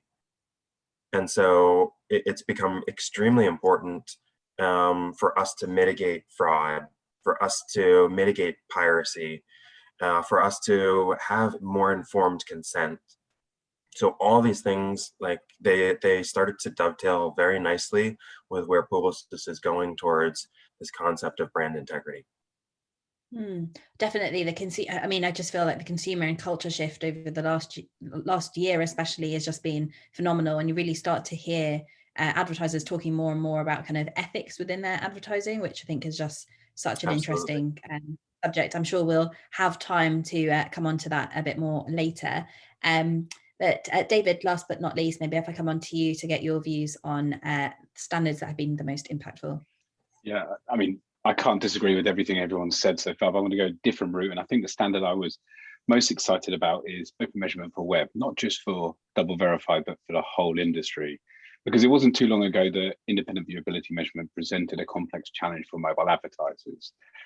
In order to solve this, IAB Tech Lab developed a solution for open measurement, which was mentioned in the previous presentation, which eliminated the need for multiple vendor integrations, facilitated third-party viewability and verification measurement for ads served into mobile app environments. Now, in December 2020, Open Measurement Working Group developed Open Measurement Video SDK to standardize the way open measurement signals are collected in web video advertising, allowing for a single standard across web and a mobile app that is trusted, transparent, and secure.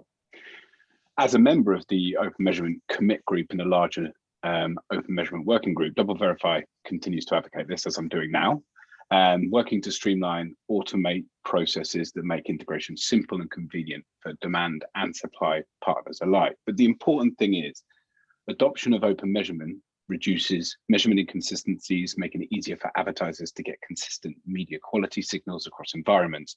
We hope the release of Open Measurement SDK for web, and the really exciting bit, the open measurement for CTV, and we'll talk about that another time, in addition to recent VAS solution called video filtering that Double Verify pioneered, will help buyers move away from VPaid and enable publishers to capture buys that previously required VPaid. I think that's really important. I think that's it. Yeah, it's actually kind of transitions really nicely to the next topic I wanted to talk about, because obviously the OM SDK for like web has been around for so many years, and now we have the OM SDK for web, and I guess like one of the things that with standards is that the need for them, or like in what areas we actually need them, is something that we have learned and continue to learn like over time and as time develops. But like looking at new and emerging channels, like more and more around us is becoming digitally enabled. And so maybe like, you know, just a question around how do we take some of the learnings that we've got from kind of more traditional channels like display, like web, for example, and how do we bring those over to environments like CTV or audio or influencer or kind of these newer channels? And I guess maybe to ask the question of which standards do you think are the most important for new and emerging channels, given now, you know, X number of years on in web? Like what learnings can we apply to those newer channels? What advice would we give? David, you were talking a little bit about the OM SDK for CTV, so I will come to you first on that one. Thank you very much. DV's focus for a while has been on the expansion of our capabilities in CTV, enabling our clients to authenticate media quality and protect brand equity in this exciting new channel. But it's, again, like what standards we bring over, it's not about reinventing the wheel. We don't have to. And for example, my first piece of advice to publishers is to support VAS2 and above. It's been around since 2012 and accepted by the majority of video environments, and will be the first step of unlocking both transparency and therefore scaling revenue in CTV. I would suggest advertisers make use and publishers begin to accept third-party measurement in CTV space. This will help kind of debunk those myths such as all CTV is fraud-free, viewable and brand safe, which it isn't, unfortunately. And it can start with kind of collaboration between stakeholders. Working with verification companies like Double Verify will help the industry combat as Jules highlighted, the high growing levels of fraud in this space. For example, like Jules said, we didn't see it slow down either. In 2020, we saw over 500,000 fraudulent device signatures detected daily in CTV, and we saw CTV fraud impressions increase 220% from 2020 from 2019. So it's also good to mention that fraudsters are becoming far more sophisticated. Something EB's fraud team noticed with the kind of uncovering Octobot fraud scheme, which was a family of fraud schemes we found were related rather than individual fraud schemes. As I mentioned, like, brand safety still is an issue.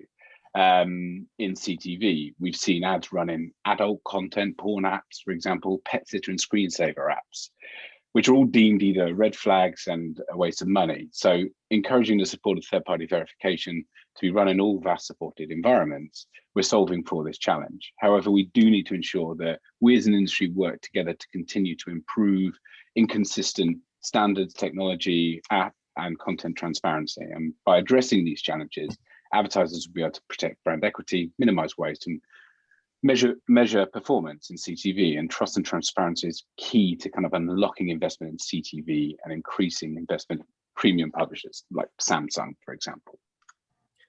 I'm actually not sure. I'm actually not sure that it's the industry standards that are lacking for some of the emerging channels. I really think that some of the standards around, like just passing around content ID and how the ads are stitched together, I think it's a challenge of some of the publishers sharing some of the data, or their forthcomingness to share the data back with either measurement partners or delivery partners like Samsung to identify the difference between the content, the ad experience, for us to really help our advertisers identify, is this a fraudulent impression, or is it human? Is it someone in front of their screen? Is it the right contextual environment for our advertisers? So there are amazing standards out there already that just need to be adopted more. And I think there just needs to be a more of an education or a different potential commercial structure to allow for some of these things, or just a different change in our terms and conditions to have a better understanding and workflow between the publisher, the advertiser, the delivery, the measurement companies as well. So I think there's been so much work done, especially in CTV. I think audio is still working to figure it out. I think they're trying to adopt more legacy movie type ratings and figure out how to do that. But then again, I think there's still in some instances with some of these new formats and channels, it's a more program manual where it's pre-matching inventory with audiences. And so you're not seeing some of the real-time signals that allow DV and measurement partners to understand more about the ad impression and the metrics associated with it. I don't know if you, David or Dave or Jules, what are your thoughts? I'd love to come back on that. I totally agree. There are kind of consistent, there are industry standards available like Content ID or the content object in the Open Rdb spec where this information can be passed. Some challenges we face there are around restrictions due to kind of privacy restrictions, especially in the US with VPPA, Video Privacy Protection Act, or you have kind of breakage issues with macros. So if you're passing that kind of content level data, you've got URL string limitations, which could impede the passing of that metadata through macros, for example. But I do agree with you. It's like that collaboration piece, which I think we're going to hit the drum on. You know, verification partners, advertisers, publishers, industry bodies, all working together to say, okay, what is a safe and secure way to pass this information? What will work? What's consistent? So we can get that kind of content level transparency to tackle some of the things, you know, brand suitability issues that are really challenging in video only environments such as CTV. I do think we need to see more publishers passing app information, so app bundles alone, because it's amazing how many impressions aren't passing out bundles, and how many app bundles don't follow kind of IAB standards as well. So it's just kind of an alphanumeric jargon, and it doesn't relate to any other things. So there are some other things we can definitely clean up on. Yeah, I agree. There are standards available now that can be utilized. We just need to kind of educate and collaborate to enable those things. We've got someone in the audience agreeing, that kind of saying that the standards are out there. I guess essentially the agreements are out there. They only become a standard once a certain level of adoption is achieved. So yeah, it's a good point. Like the work is done. It's just a case of continuing to educate and communicate them to get their adoption. Yeah, I was just going to. I'll pause there for. Yeah, sorry, Jean. I was just going to jump in on that. Yeah, I mean, it's always about collaboration, adoption, participation. I think, you know, when you look at the fraud standard, for example, and we know in CTV that fraud is an issue, and the fraud standard, the tag fraud standard, the tag brand safety standard are for all areas of digital. So they, you know, they're applicable whether it's web, mobile, CTV, audio. But it's about participation in those, and that enables us to continue to raise the standard. And again, the fraud research that I mentioned earlier for Europe, but we obviously do that in the US. And last year it was the first time that we actually included analysis of fraud across CTV. And again, it found that when you're using tag certified channels, again, it offers similar strong protections as it does on web and mobile against fraud, again, with only sort of 0.6% IVT in that channel. So again, it is, with any standard, it is about adoption and participation. And then also that then enables us to keep looking at what else we need to do. How do we raise the bar to reduce that fraud even further? Yeah, for sure. I would say as well, like, I mean, I definitely think industry has a role to play in that as well, in terms of like the education and communication and driving the adoption, because one of the things is around like how complicated some of these standards are, and like, you know, when you try to explain too much of the nitty-gritty of like how a standard is working, then actually you lose some of the people who are not actually engaged. So I think we need to like focus more on actually what is, you know, instead of focusing on what the standard is and what it does, like what is the issue that it's solving, and trying to kind of help advertisers know that, you know, this is the problem that you identify with and you understand, and this is the solution that's out there to exist that does it. So yeah, that's definitely a large part of what we do at IAB UK, like for example with our gold standard, like trying to make it just really easy for advertisers to understand this is the problem, this is the solution, and these are the companies that are doing it. I think that's a really good point, because education is,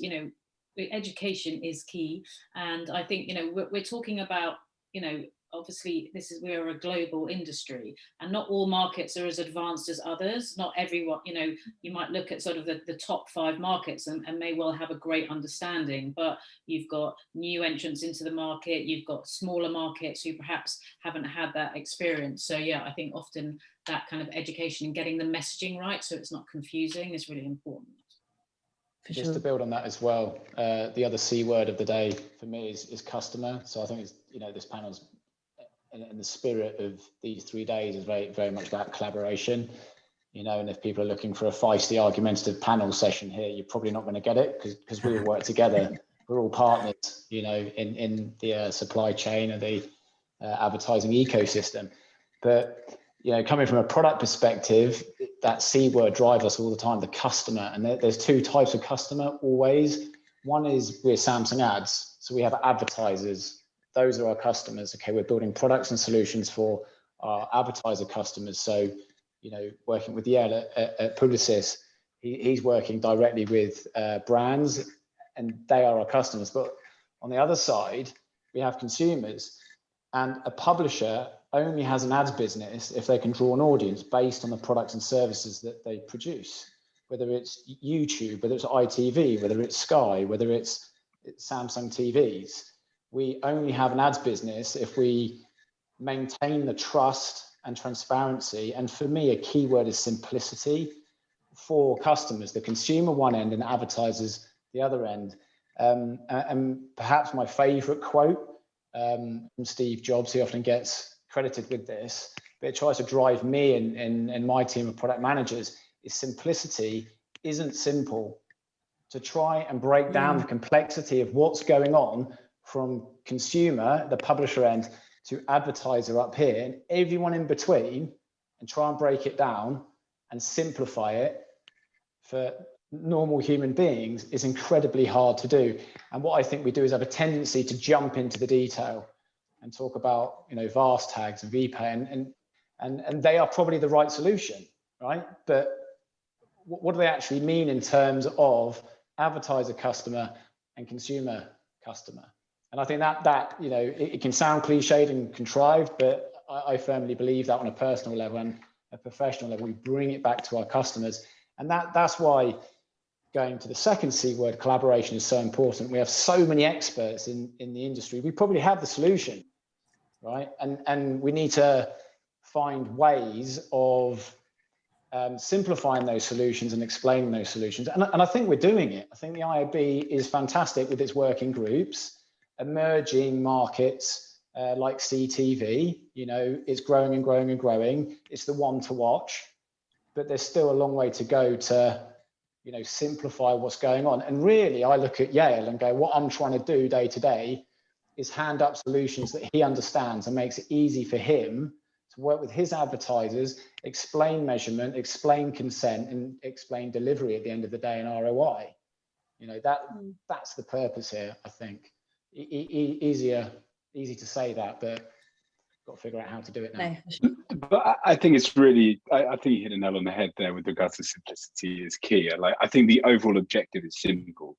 Like, for example, talking on content level transparency is like, if we can get industry stakeholders and collaborate to deliver a simple solution such as content level transparency, although the underpinning technology is complex, some of the largest advertisers in the world all shift TV dollars to digital, which is really important, right? And that's a simple solution driving ROI.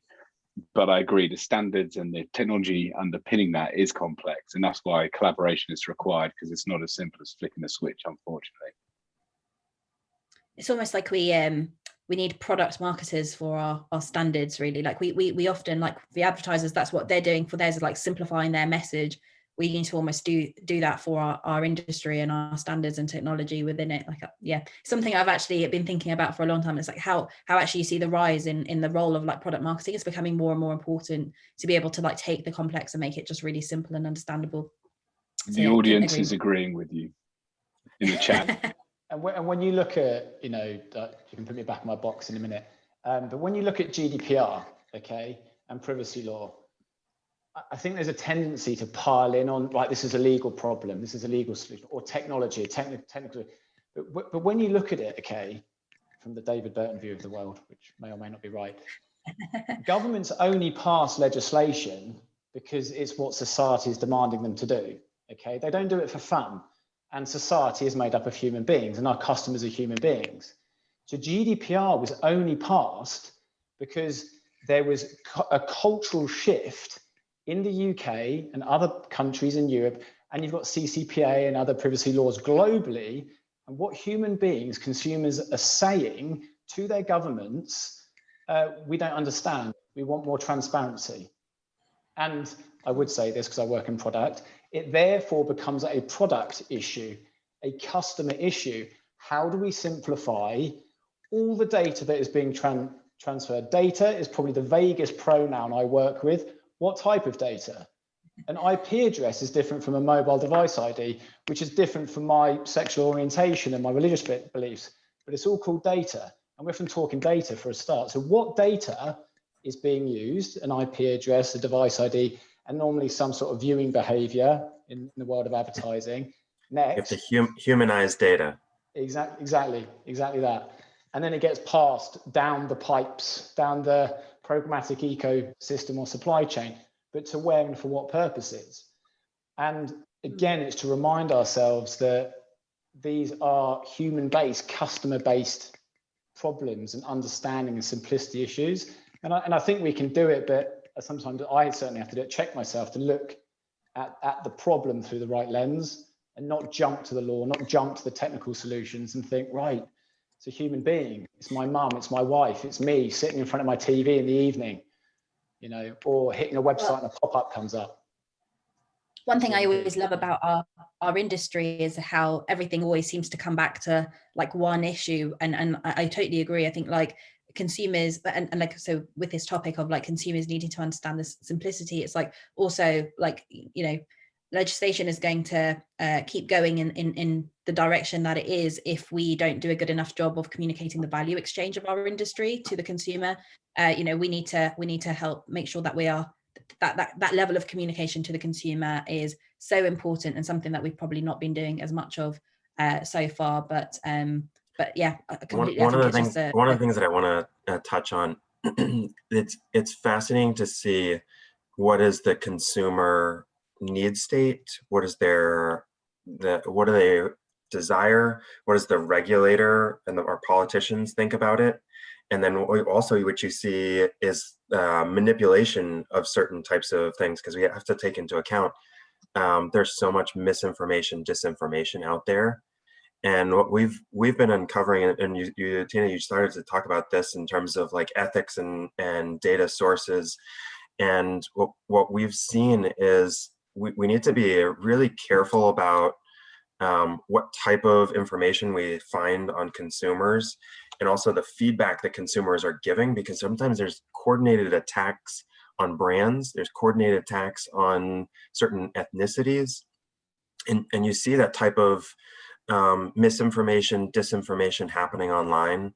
And so I think there's still a lot of presence and efforts around that through a lot of the industry groups to help us understand what is the true consumer message that they're trying to get around important topics around privacy or harmful content, around identity, consent. So there's a lot that we can learn, and there's a lot that we can actually swim through to find out the truth and the ethical way to do that.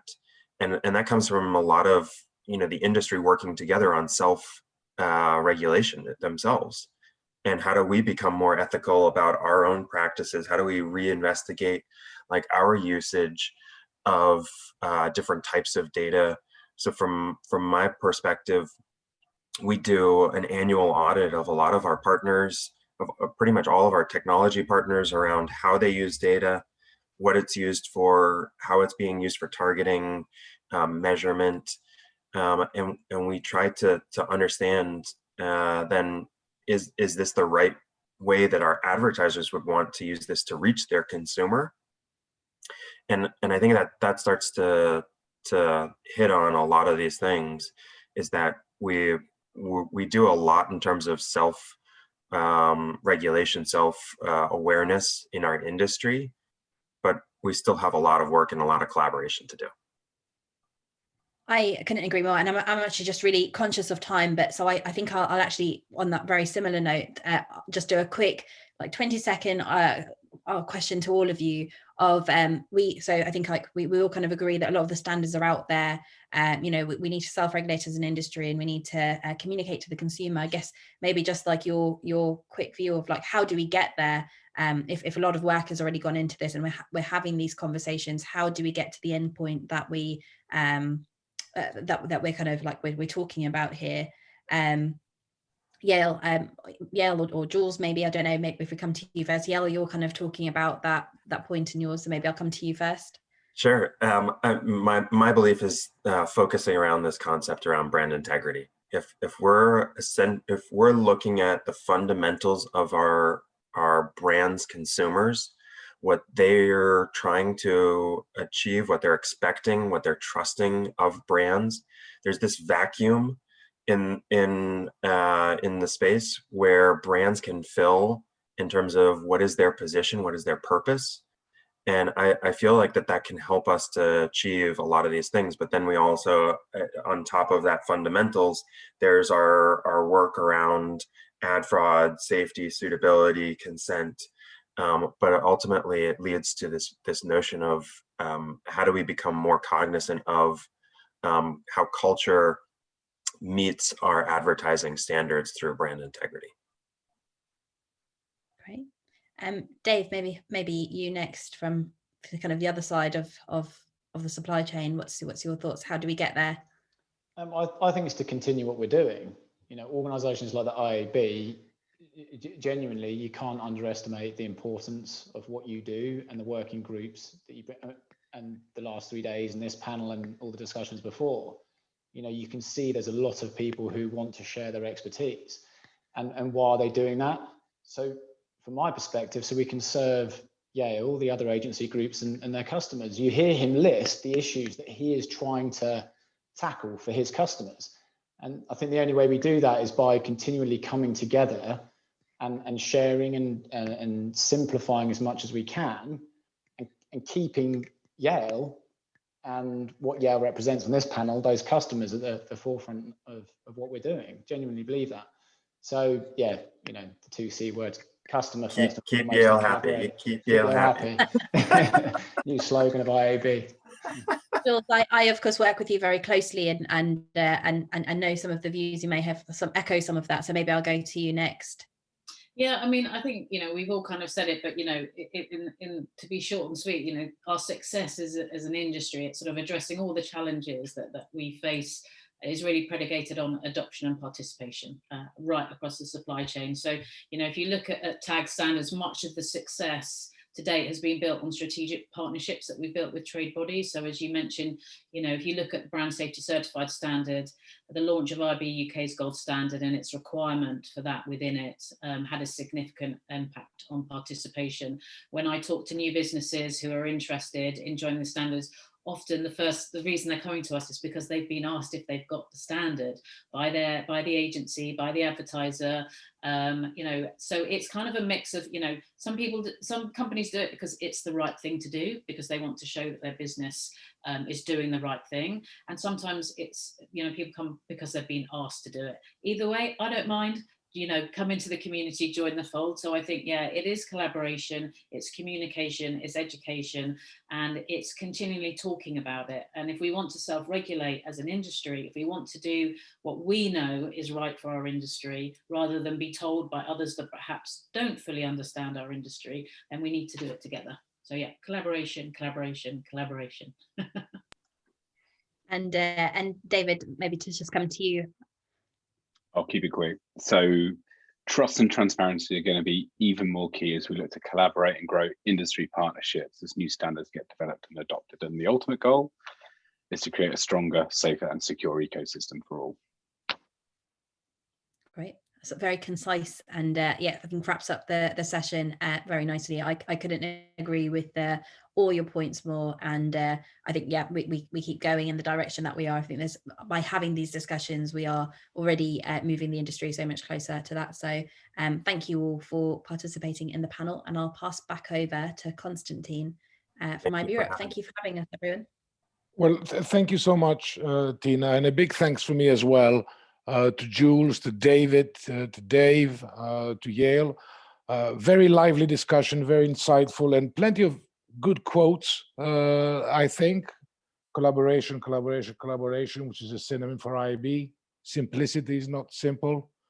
Product marketers for standards was another brilliant one. So thank you, Tina, for that. And I'm not too sure about keep Yale happy, because I found it somewhat too personalized, even though he opted in as a clarion call or a rallying cry, but certainly lots of things to think about there. So thank you again, all of you.